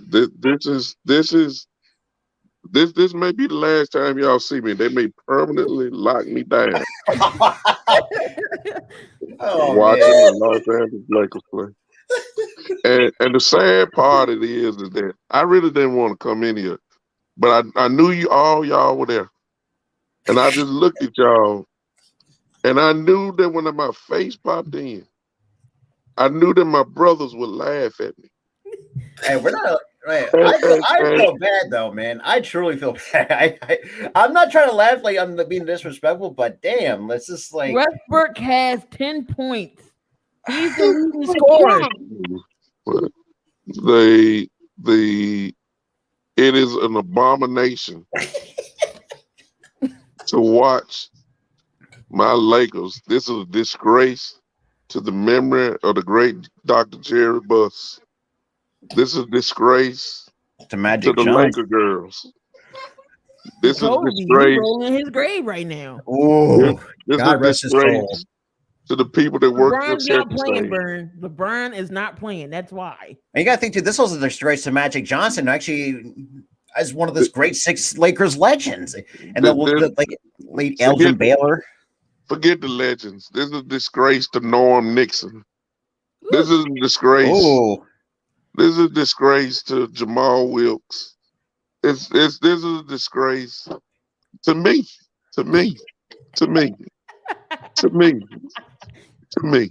Y'all about to drop out of the play-in tournament, and San Antonio is about to come in. We don't deserve to be in the play-in tournament. We don't deserve it. We should get ready for the draft. Cut bait with all these old senior citizen bingo playing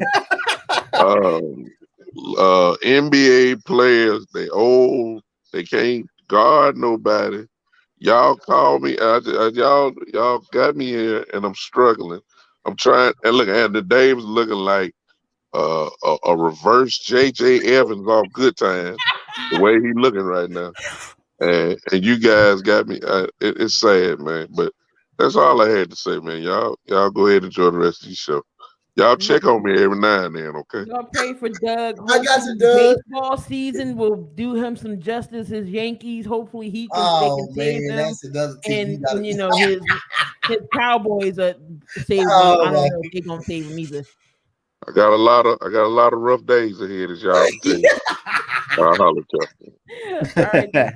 Make sure y'all go over and subscribe to Doug's channel, The Big Time. Go support Dallas Cowboys fans. Y'all go support my boy Doug, man. It's in the description for Big Time. He is on the Spotlight Sports Network every Monday and Saturdays to talk Dallas Cowboys sports.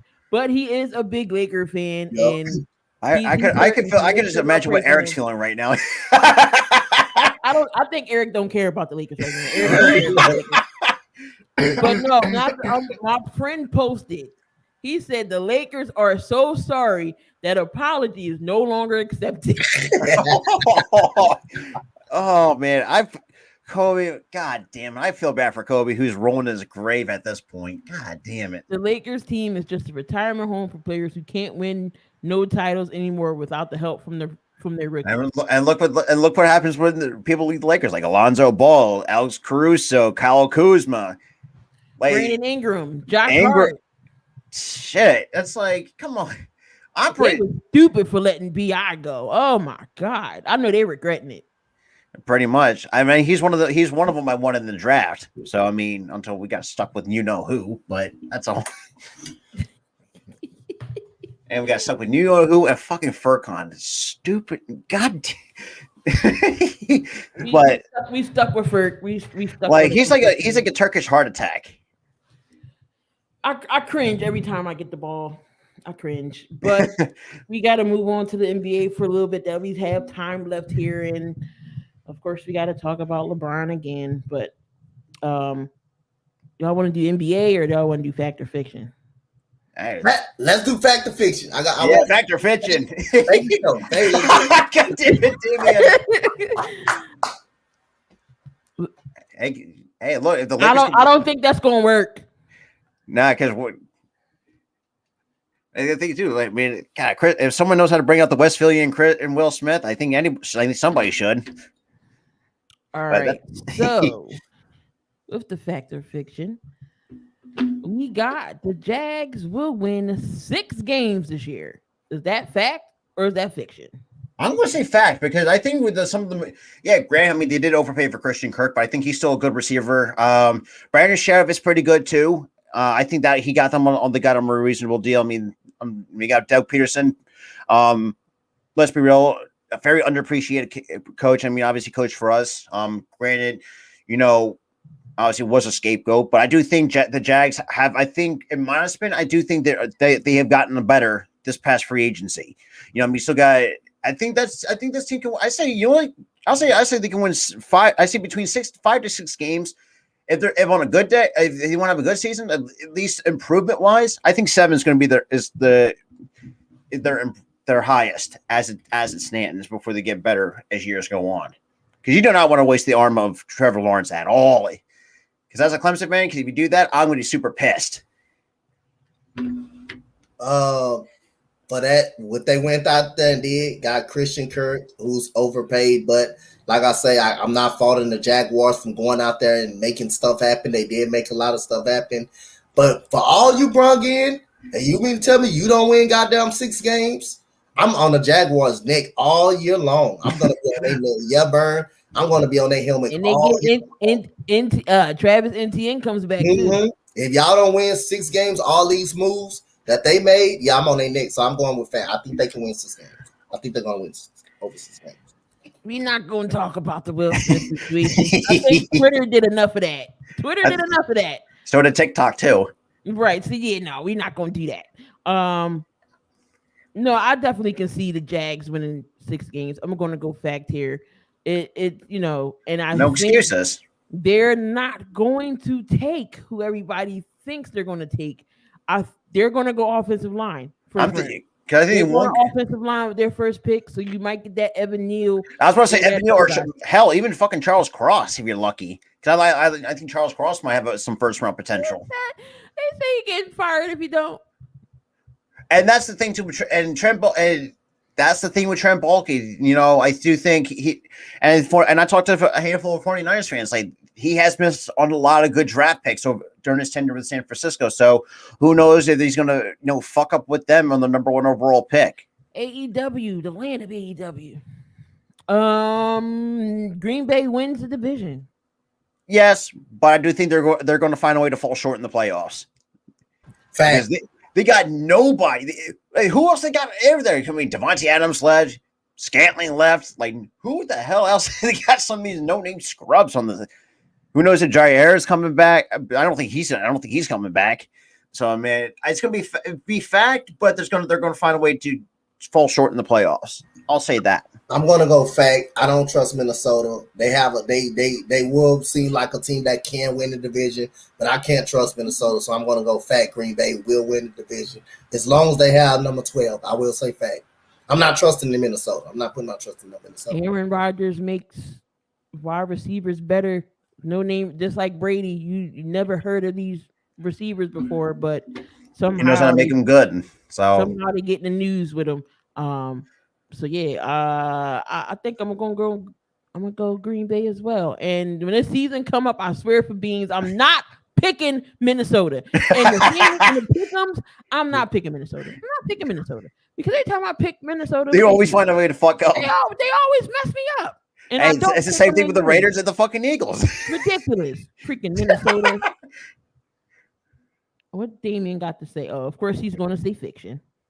We knew this already. NFC is weak right now. That is Anyone can true. make That the is very true. Will this is also true. That's why I said not getting into the will in this slapping thing. Not doing it. Miami gets into the playoffs. It's a possibility. I think they're going to be a wild card team because and obviously bringing in Tyreek Hill and some of these other pieces should be no excuses. No excuses whatsoever for this Miami team. I'm gonna say fact. I think they get in doing wild card. I don't think they win the division. So I think for me it's a fact as well, but there should be no excuses for this Miami team if they fall short. Had one here I'm about to change because we just talked about it and no point in talking about it again. Give me a second. Okay. All right. So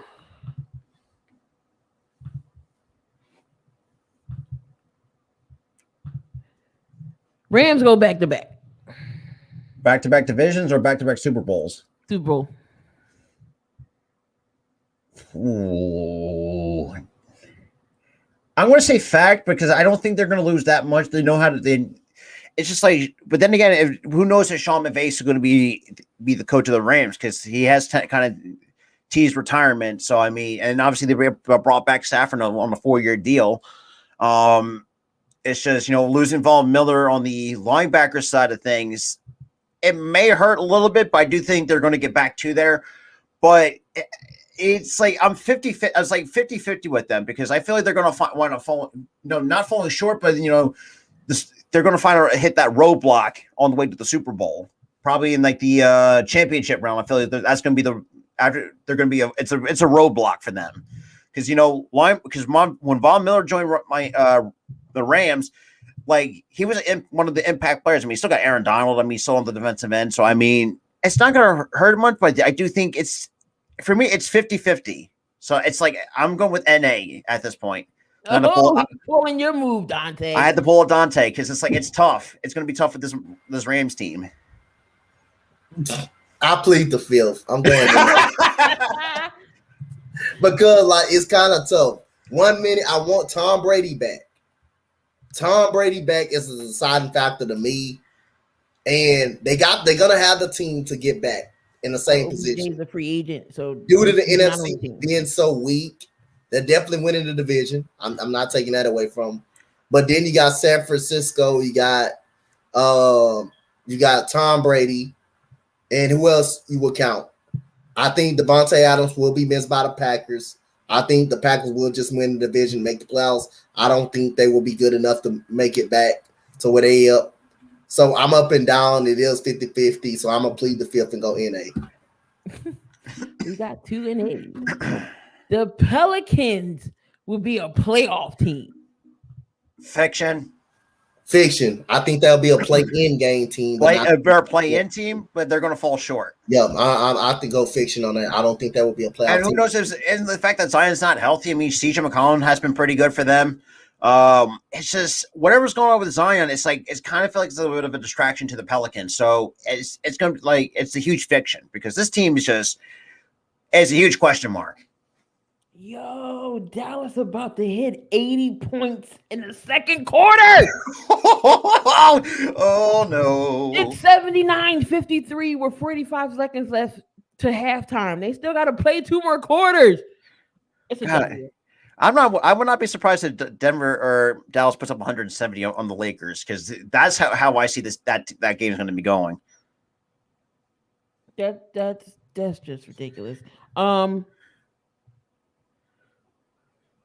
I was about to say, because no, the play in the West it's going to get different now because the Lakers are obviously losing that number 10 spot, and I think Sacramento, San Antonio. Spurs are going to hop into that number 10 seed. So it's going to be Minnesota, the Clippers, New Orleans, the Spurs in that play-in. Wow.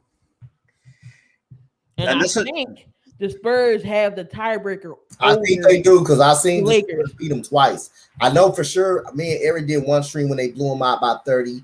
And I think they did beat the Lakers one good time. So I think they got the tiebreaker. I think the Spurs. That's what I thought too. I think was it the Pelicans that had the tiebreaker with the Lakers? The Lakers, they definitely got the tiebreaker because they beat them twice. Okay, that makes that does make sense. Again. They getting ready to play the Pelicans coming up again. They got to play the Pelicans again. Damn. Hey, look, I mean, the fact that CJ McCollum's going off since getting moved to New Orleans, I think that's I thought he's doing pretty well for them. I feel like that's good for him because he wasn't going to do nothing. He wasn't going to do shit in Portland. I'm sorry, but Damian needs to go. I'll say this too. I mean, I know it is NBA, but it's kind of irrelevant to the postseason. But damn, I think at times I feel like Damian Lillard is a bit delusional in the ways that he thinks loyalty is going to get him. Like the Portland Trailblazers ain't doing shit for you. We can all say that now. Joseph Nurkic, say what you want about him, and obviously with that situation, through a fan's phone and all that bullshit. It's just like that team cannot stay on the court to stay. They can't stay healthy for a goddamn season. I'm sorry, but I have a lot of respect for Dame, but damn, like you got to give up your loyalty and go elsewhere. I have to say, just go to a team that ring chase. That's pretty much about it. All right, so 3 things in the NBA real quick. Again, I'm not going to go too deep into it because tomorrow, 6:00, make sure y'all come back for the Fade Away podcast. We'll talk all NBA there. Is the Celtics peaking at the right time right now? Yes, but I do have a feel. I have a feeling they're going to find a way to hit a roadblock because you got to think too. Like when you peak at the right time, there's always going to be one way to hit that roadblock. So yes. I say it's a huge yes because, granted, I mean, obviously with the Eastern has gone on, it's been really. I mean, look, we all know the Western Conference has been competitive, but the East has been kind of under the radar competitive. It's been it's been constantly 1 through 4. The 4 seed has kind of been up in the air between the 4 teams between Boston, Miami, the Philadelphia 76ers, Milwaukee. That's and the like Bucks. The top 4 right there. Whoever wins this game tonight against the Bucks and the Sixers will be number 1 seed. But Boston has the Heat, the Pacers, the Wizards, Bulls, Bucks, Grizzly. That's left.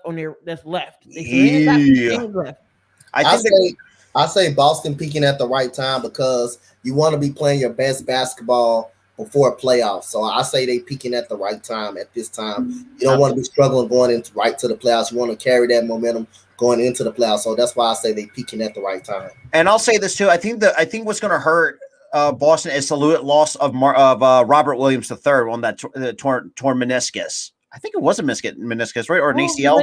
He'll be ready for playoff time, but I think that the remaining games that's gonna hurt them. That's gonna hurt Boston a little bit. But I do think, like Donte said, you gotta play your best basketball. But there's some games like Miami. I feel like I do think Miami is still a good team. I do, and I think Miami has beaten Boston a couple times, right? This past year, I think or like split down the middle between. I think there's a couple teams I feel like that's going to give Boston some problems. I think it's going to be the Grizzlies because, good Lord, I think the Grizzlies are that team. They're playing like they're just for that. Damian, the Boston going to beat the bricks off the Bulls. Watch. They are. Oh, but then again, I mean, Boston kind of ties their shit. I mean, it's just like I think the Bulls can easily beat Boston. I think Memphis is going to kick the crap out of them. Because, good Lord, man, John Morant is a whole different breed of an animal. I don't think Morant's going to play that game because it's the last game of the season. They're already in the playoffs. That's okay. I was about to say, and that's still the thing. Memphis is still going to beat them because it's like, the Wizards?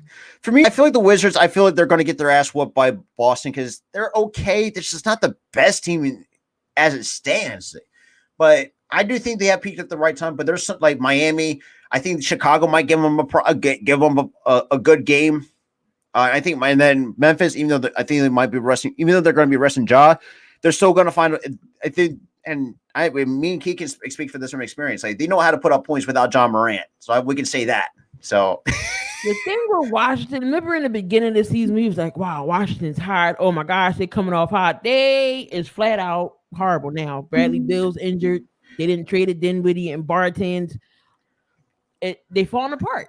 And then Bertans comes out and exposes the bad chemistry problems that was going on with Washington, and a lot of people gave me flack for saying that because you've seen a lot of, I've read a lot of articles and it's like Washington was like, some of the players on that roster was kind of fighting for minutes, like bickering for minutes, and who's going to be the number one guys. It's like, and I think Bertans was kind of absolutely right. He let that all out.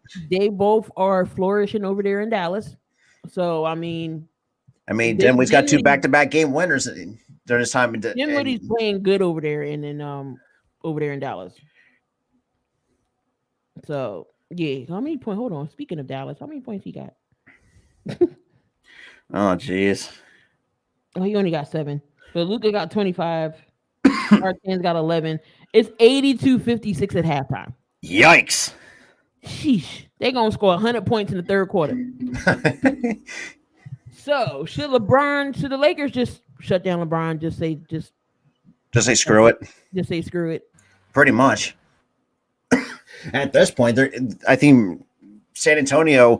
And look, the fact that give Greg Popovich a lot of credit though. Even though DeJounte Murray's probably one of the better players on that squad, it's just.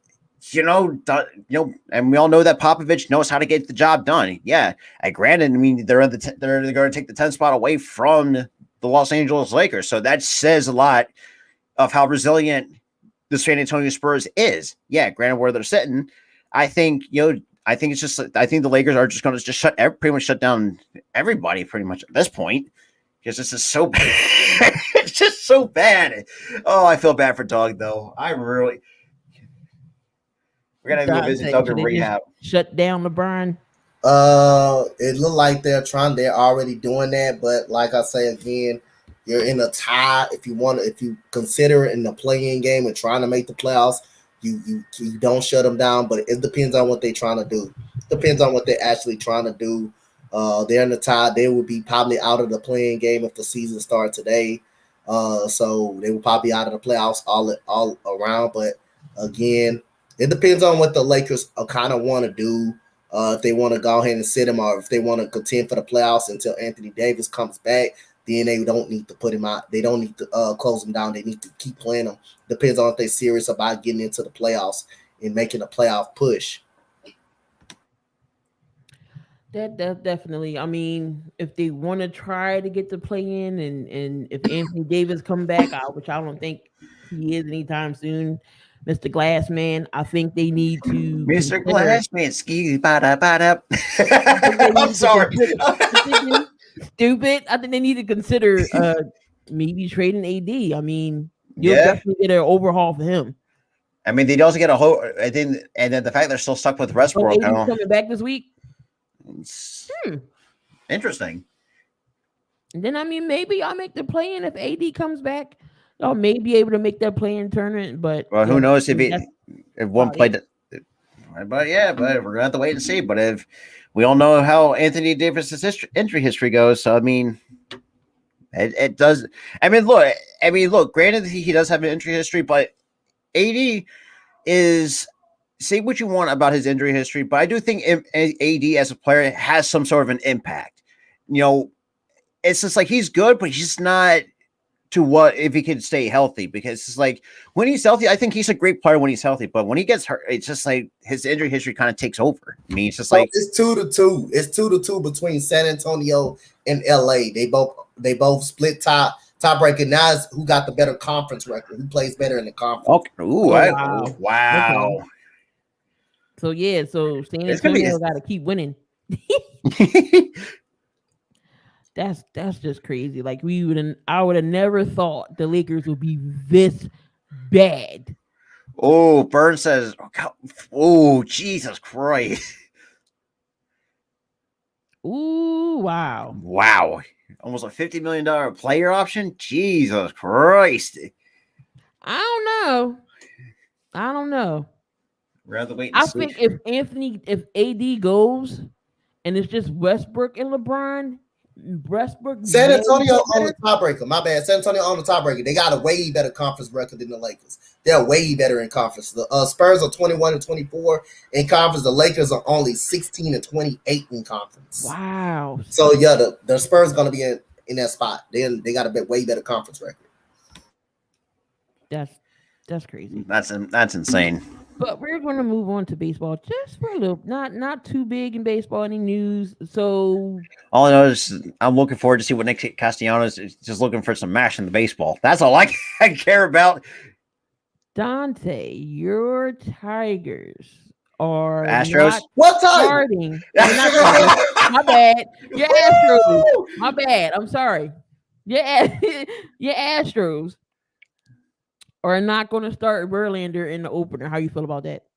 I mean, it's not a big deal. It's not a big deal, even though Verlander has 6 strikeouts today. If he looks anywhere like that Verlander that I saw today on the mountain, with 6 strikeouts, including first game for today, when I seen he pitched well in his first game. Verlander has not given up a run in his last 2 starts, including today. Came right on the mound, picked up where he left off, strike out 3 batters in a row, including Josh Bell and Nelson Cruz. And he struck out who I forgot whoever laid out, but he was a good at batter too. He struck out He struck out the side as soon as the game started. I like that Verlander. If he looks anywhere near that Verlander, teams are gonna have a problem. And plus, you guys, Hector Neris pitched a shutout inning today. He pitched a shutout. I told y'all the Astros make the pitch. We turn these guys into something. Just wait. You're gonna be like, yeah, Robert and King tried to tell me. Not doing that. I'm gonna trade him back to the Phillies. I'm gonna trade him myself back to y'all. He comes out looking like that. But I'm it's not a big deal. The Astros pitching is gonna be fine. And the fact that earlier today we just seen Neris and Cesar going against each other, I was like, "Fuck, man!" Like, we always find a way to like mess up players. Well, then again, Neris was pretty decent when we took out the closer's role. We got to say that. But I think Damian, you really think Carmelo's going to save people? No, get out of here. And plus, he was in some he was in a matter of fact, I'm gonna give y'all this, and I see what y'all saying, but he did pitch that. He did come back to pitch that clean inning though, and didn't give up a run. It was a runner, I believe, at second and first, nobody out, and he pitched up out of the inning. I guess last year he would have gave up a goddamn run to get y'all. Yep. He blown some saves for us. But he is our all-time franchise strikeout reliever record holder. So I mean, look, he has some good moments though. We'll say that much. But after 3 spring training starts, Justin Verlander's ERA is 0. 0. That is ridiculous. That's your ERA. They're coming out for injury too. Injury. Yeah, I think it was off of Tommy John though. That's the thing. Yeah. And this is the thing about Justin Verlander too. Like, yeah, he might be getting up their age, but he still is effective when he once was in his prime back in his Detroit days. So I mean, Verlander, like, say what you want. I mean, obviously, Tommy John's not the easiest thing to come back from. I mean, knocking on wood. I mean, as a pitcher myself, I have not dealt with that, but I've seen what these other pitchers have, come back from. God damn it, Murray. Oh shit, that was great. That's great. That's the best comment of the night. One.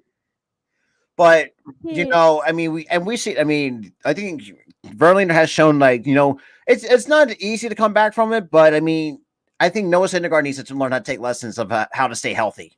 I'll say that much. Because I think we may be pitching. We're not pitching Verlander on opening day. We're probably pitching Vrommer Valdez on opening day. Yeah, he's pretty decent. I think he's decent, bro. The dude had a great year last year. And we got Luis Garcia, who was very good for us last year.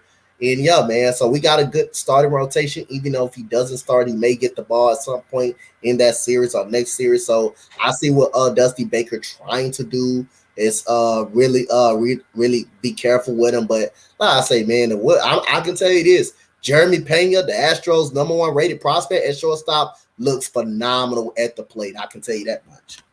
And the thing about spring training is, and I know it makes us going to all three of us here on the panel looks old. The fact that his son Darren Baker decided, who's the Nationals God, man, who would have thought his son would be being a Nationals prospect since 2002? He almost got ran over by JT Snow. That would God, how the hell do I remember that? Jesus Christ. God, it does show us like how old most of us are during that time. But yeah, it was amazing to see what his son just bring out the line, exchange lineup cards with his dad. Like that's amazing to see. And that's the thing too. Like you said, I mean, it's like I feel like you guys kind of gotten better at shortstop. I mean, look, Correa was no slouch though, but the fact you still have a better, I hate to say, but a better prospect than I think Correa, was up there when it comes to the prospect status. I like what I saw out of was it Renner or Renna? I'm getting his last name wrong. Which one? Yeah. Damn. You said who's your shortstop prospect? Jeremy Renna? Is that his last name? I might be butchering that. You talking about for this year? Yeah. The starter? Yeah. It's Jeremy Pena. Perry Pena. Yeah. That's why I really like what I saw out of that kid. Unfortunately, not like us. We can't develop for shit. Hey, Damien, I'm a hush up. You can keep. Guess what? As long as you keep saying the Astros are not gonna make it, or as long as you keep doing that, as long as every fan keeps saying that, guess what? The Astros feed off of that good energy, and that's how long the White Sox will get knocked out of the first round. If you keep up that great energy, I love that. And the Astros do feed off the energy that other guys say when they're cheaters or something that happened. And the fact now the MLB is bringing up buzzers this year. Now that you just found out about the Yankee situation that's going on right now, and now that the people act like that Boston didn't cheat with Apple Watches or nothing like that. Keep that energy, Damien. Keep that energy. And think about this too, Donte. The electronic communicators, that's way perfectly legal in college baseball. Like, at first, I didn't really have to know to think about it, but it's like, yeah, that's just like, but I mean, look, whatever you want to try, I mean, screw it. But yeah, I mean, now the buzzers are coming in. Because it's like, I mean, Donte hit it perfectly. It's like I'm kind of right over this whole goddamn cheating scandal. I'm done with it. It's like that's like 5 years ago. It's time to put that in the past. It's like everything just to move on. Hey, look, I mean, if you want to do electronic communication, better instead of just like because like in college baseball, catchers have the earpieces. The coaches are relaying what pitches to lay down. I mean, look, I'm all for that, but just don't try to take it to it.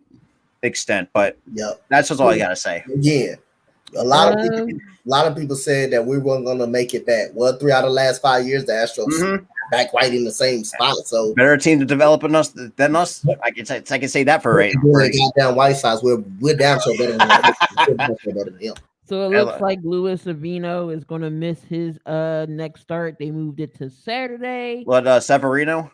Yep, for the Yankees. And then the Brewers are going to start Matt Burner on his on opening day. I still think Milwaukee has that rotation. Yeah, that's still great. I think they still have that division in entirety.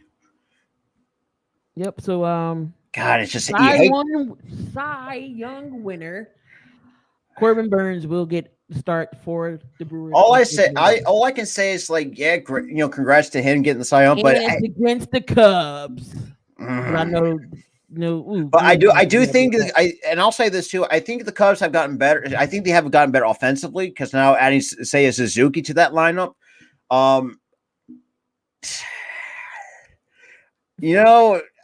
Me and Key can say to this: your mothers are a pain in our fucking asses. Oh my God, y'all a damn thorn in our side. Like, yeah.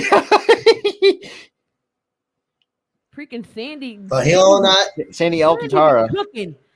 God damn. Sandy be cooking us on the mound when we got to play to him. Oh my! I did a game. I called the game with the Marlins, and Sandy was pitching like crazy. Like we couldn't hit off him to save our life. We couldn't hit off of Sixto Sanchez either. Unfortunately, that was a huge sacrifice to get in for JT. But shit. But look, y'all don't got Sterling no more, who always burnt us, but we got to worry about him with the Mets. But now, and they don't have Lewis Brinson anymore. He's with the Astros now. I think. He's doing good over there with the Astros. He just got an RBI single today. He's doing good. For him, not anybody say that the Astros are cheaters or. They know how to fix good players. I'm doing this. We gonna wait till we get on. That means wait till we see y'all. Please do, because it's just like. But then again, it's just like it pains me and Key. Speaking as Phillies fans, it's a pain in the ass. We have to deal with the Marlins to be the thorn in our sides. Every year, it never fails. But luckily, the game I went to last year, Wills was on the mound and he was lights out, so we won that game. He was lights out. At least we all know how at least one game. I think the only guy I think can win it for us is Wheeler. I think that's pretty much about it. Hey, one more thing I want to say. Hey, Robert, it look like your boy Hostu be upset when he be making them videos about the Phillies. I want to know what he. Hey, we're all. Like, if you take it from us Phillies fans, like they always know how to disappoint us. That's just how they are. Doing much better, Damian. Shut up. Hey, all I care about is hockey season is fucking over. Hey, did they disappoint today? That's the thing too. Like, and look, I'll say this too because I kind of talked about this too. Like, it was coming down to the Marlins and the Phillies, but we were willing to pay what we ever wanted to pay for Castellanos. Because I don't even know the Marlins even have any money in cap space left. that was the biggest issue. But hey, at least we got two great, other than Bryce Harper, and finally we got him some fucking help. But then they talking about you don't have any defense. We don't have any defense. And now we put up like 15, 20 runs a game, and we don't have to worry about that. The most points the Lakers have ever given up in a half since the franchise moved to LA, 56-82. Lakers fans, I feel bad for y'all, the ones that are diehards like Doug. And Eric. I just feel bad. I think we got to put Eric in rehab too. It's 94-60 right now. Hey, as long as they are tied, San Antonio is going to get the tiebreaker. As long as they are tied, San Antonio will have the tiebreaker just because San Antonio got a way better. That's not even close. And this is another conference loss that they're going to have. So they're going to be 16-29. Right after this. He said 3 points? 20. I was about to say, if he has 3 points, then we have a problem. It ain't his fault tonight. No excuse. Well, then again, I think some Lakers fans might have some excuses, but diehard fans like Eric, God rest his mental stability. I wish I was doing this game. We lucky 7,200 goddamn single today. We lucky. Well, I would be in there having me a laugh fest. Yeah. I had to save you, Dante. I had to save you. And look, and think about this too. At least Lakers fans know how it feels to go into rebuild, because we had to fucking do that during the process years. So so they know how it feels.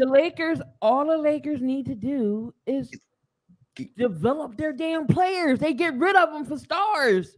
Like, come on. Hey, and you see the young players blossom into, like we're seeing, and like I said, and a lot of people are going to shit on Kyle Kuzma for not being a good player. It's like, I mean, he was like his potential was getting blocked by LeBron. And when he left to go to Washington, we're seeing him drop 20, 25 points a game. It's like. And now I look at the Lakers schedule. Their schedule might get them. They have a tough schedule. They can literally lose all 8 of the games that they can play. Yikes! I swear to God. They got Utah the other night, and I'm doing that game. They got Utah. They got another tough game. You look at that schedule. I feel like if they would have developed their stars that they have, they still could have had Alonzo Ball, a Kyle Kuzma, a Brandon Caruso. Ingram, a Caruso. Those are good players, but LeBron's comes in and wants to say, "Oh, I want this person, I want this person, I want this person. Let's put them all together and let's win now." You can't win basketball games like that. There's look at San Antonio's schedule. Look at the Lakers schedule, but look at San Antonio's schedule. Okay, that the San Antonio Spurs got Grizzlies at home. Okay, So look at that. Look at this. I'm gonna read y'all San Antonio's schedule, and someone look at the Lakers schedule. Look and compare the schedules right now. And San Antonio looks like they can easily make the playoff. They can easily make the playoffs with their schedule that they got. So San Antonio has Portland twice. The Rockets drove them. So at home. San Antonio has Portland twice at home. They have Denver on the road. That's gonna be tough.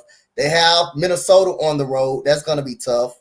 But they play so hard. Greg Popovich got them guys playing so hard. But they're gonna have Golden State at home, and they're gonna close out the season with Dallas. So whose schedule you trust more out of the Lakers in San Antonio? Now San Antonio got Memphis tomorrow night. Got Memphis. They can beat Memphis at home. Then they follow back to back with Portland, back to back at home. They got Denver because I think San Antonio may make the play in. They may make the play in. I think the Lakers may be out. Lakers might can go 2-6 in that schedule that they got. So Damian wants to know what y'all think of Dave Roberts saying what he said the Dodgers is going to win it all. I think he's biting off more than I mean, I think it's possible, but let's be real. That's one of the biggest jinxes I have ever heard. Like, and I'm not the kind of guy that believes in superstition a lot, but that's just like if you fall short, then I think Roberts is to blame. I'll say that much. Yep. And another thing too, there should be no excuses if you fall short with obviously adding Freddie Freeman to that lineup. That should be no fucking excuses either. Yep. And I got them winning the division. I got the winning the division. It's gonna be Jackson. I don't know. Yeah, actually, you know what? I scratched that. I agree with Donte because I feel like the Giants are going to take a little bit of a step backwards because obviously losing Kevin Gausman. I don't know who else. I mean, you still got Brandon Belt over there. It's just like it's like Buster Posey. Betts is still good. It's just like that team is. I think the only easy out in that lineup is Bellinger. That's all I have to say. I mean, that from 1 through 9. I mean, other than Cody Bellinger. I mean, obviously they just traded Matt Beatty over to San Diego. Cody Bellinger is that easy out in the lineup, but. Who am I going to say if he, goes off on a tear? Then I think they have a stack 1 through 9. But I think as it stands, Cody Bellinger is probably the most easy out of that Dodgers lineup. Yeah, it's definitely going to bite Dave Roberts in the ass if they don't do nothing. Giants have Carlos Rendon. They're good. Oh, who we knocked around? Who the Astros knocked around in the playoffs? In that game 5, that's who you talking about? That Carlos Rendon? Yeah. Yeah, who the Astros hit in the playoffs? Okay, yeah, okay. I mean, it can't be worse. Hey, Donte, think about this too. They got Vince Velasquez in the White Sox uniform. Oh boy, have fun with Vinny. But that is it for us today, guys. Another 7,200 seconds in the book. I don't know how many episodes we're on. I gotta look and look back at that. But make sure y'all come back next Tuesday, same time, same place, same channel. You might see Robert. You're always gonna see me and Donte. Robert might be back. Who knows? He'll be on. But I mean, you definitely can see me tomorrow around I gotta check because think about this too. Because now I've added my Phillies, Sixers, and my Eagles Talk podcast to the network. So you're gonna see a lot of good stuff coming through. So Robert's going to have his shows on the network as well. Don't forget to come back tomorrow, 6 p.m. Fade Away podcast. Of course, it'll be me and Donte again. I know y'all can't get rid of us, but y'all love us. Y'all can't get rid of us. We're going to be talking about some NBA. We're going to get deep down into divisions deep down into the conferences and playoffs and some awards. Who we think going to have these awards? Yep. That time of year is coming. So make sure y'all come back tomorrow. We'll probably do another fact or fiction round for NBA only. So make sure y'all tune into that. Make sure y'all subscribe to everybody here in the channel on the network. The link is in the description. Yep. And there is a community post on YouTube at the Spotlight Sports Network. Let us know what content you would like to see. Trying to switch it up a little bit, change it up, so we can give y'all quality content. Let us know what y'all want to see, because we do this for y'all guys. So yeah, community posters on YouTube. Make sure y'all comment to that. And any last words before we gotta roll out of here? I'm gonna say I'm gonna say one more thing. At least we got to the World Series. At least we didn't lose the first round, Damien. But for me, I got nothing. But He will say hockey streams. Jake will be good. Jake will be good in doing that too. Oh yeah. Yeah, not for me. He should give us some flyers. No, I would like to see the Flyers are not going to hockey. No, we're going to see about hockey. I know the playoffs is coming up. We got to see what Jake is up to because Jake is our hockey play-by-play. If y'all have not seen Jake's play-by-play, either go on his channel or go back the in the network, way back, Kyle, about a year ago. Back probably like a year or so. Watch how he calls the Las Vegas Golden Knights. That's his squad. Jake is awesome at hockey. We're going to see if we can get him to do at least one or some hockey because I can't do hockey. I tried it and I was like, oh my God, how does he do it? But we definitely the Panthers are very.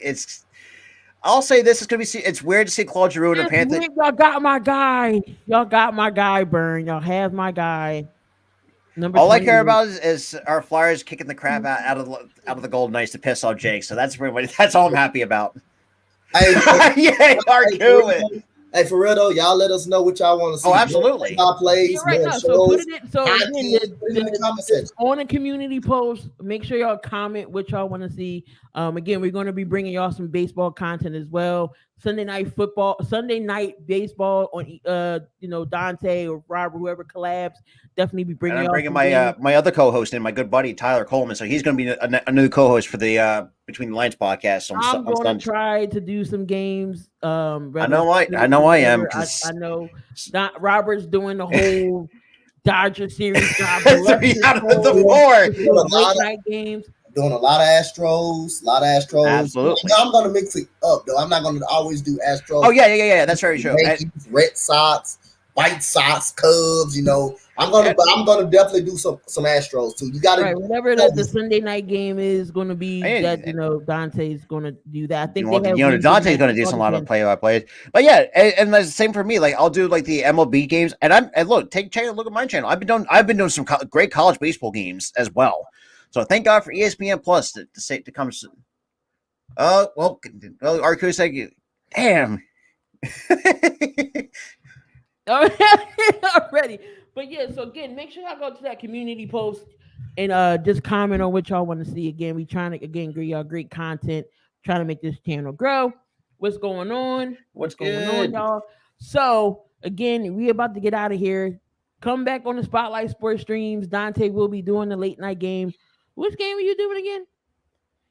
I saw like Utah versus Clippers. Utah versus Clippers. So that's going to be the late night game. Make sure y'all come on back to Spotlight Sports streams. If y'all have not subscribed to the Spotlight Sports streams, we're trying to get to 100, y'all. We're stuck at 88. So if you have not yet subscribed to the play-by-play channel, where you get to see Coach Donte, whoever else does games, WrestleMania will be on the Spotlight Sports streams as well this weekend. So make sure y'all tune into that. Day 1 will be on the Spotlight Sports streams. Day 2 we'll have on the Spotlight Sports Network right here for day 2 of WrestleMania night 2. So again, we appreciate everyone who's in the chat. Burn, Arcu, Big Simple, everybody, Damien, those guys, Taco, y'all all knows y'all day ones or y'all in the chat. Appreciate y'all. But we out of here and we'll see y'all in another video.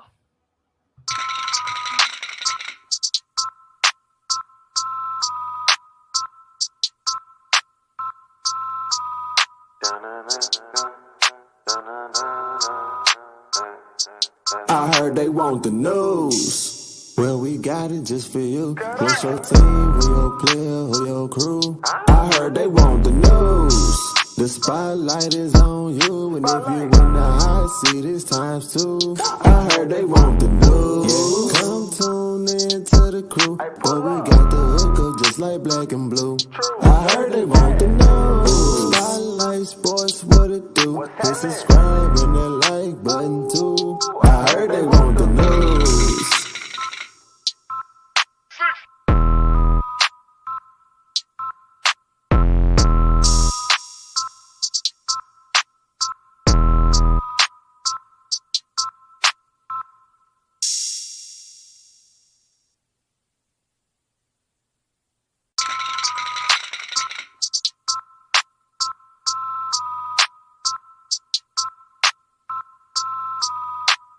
na na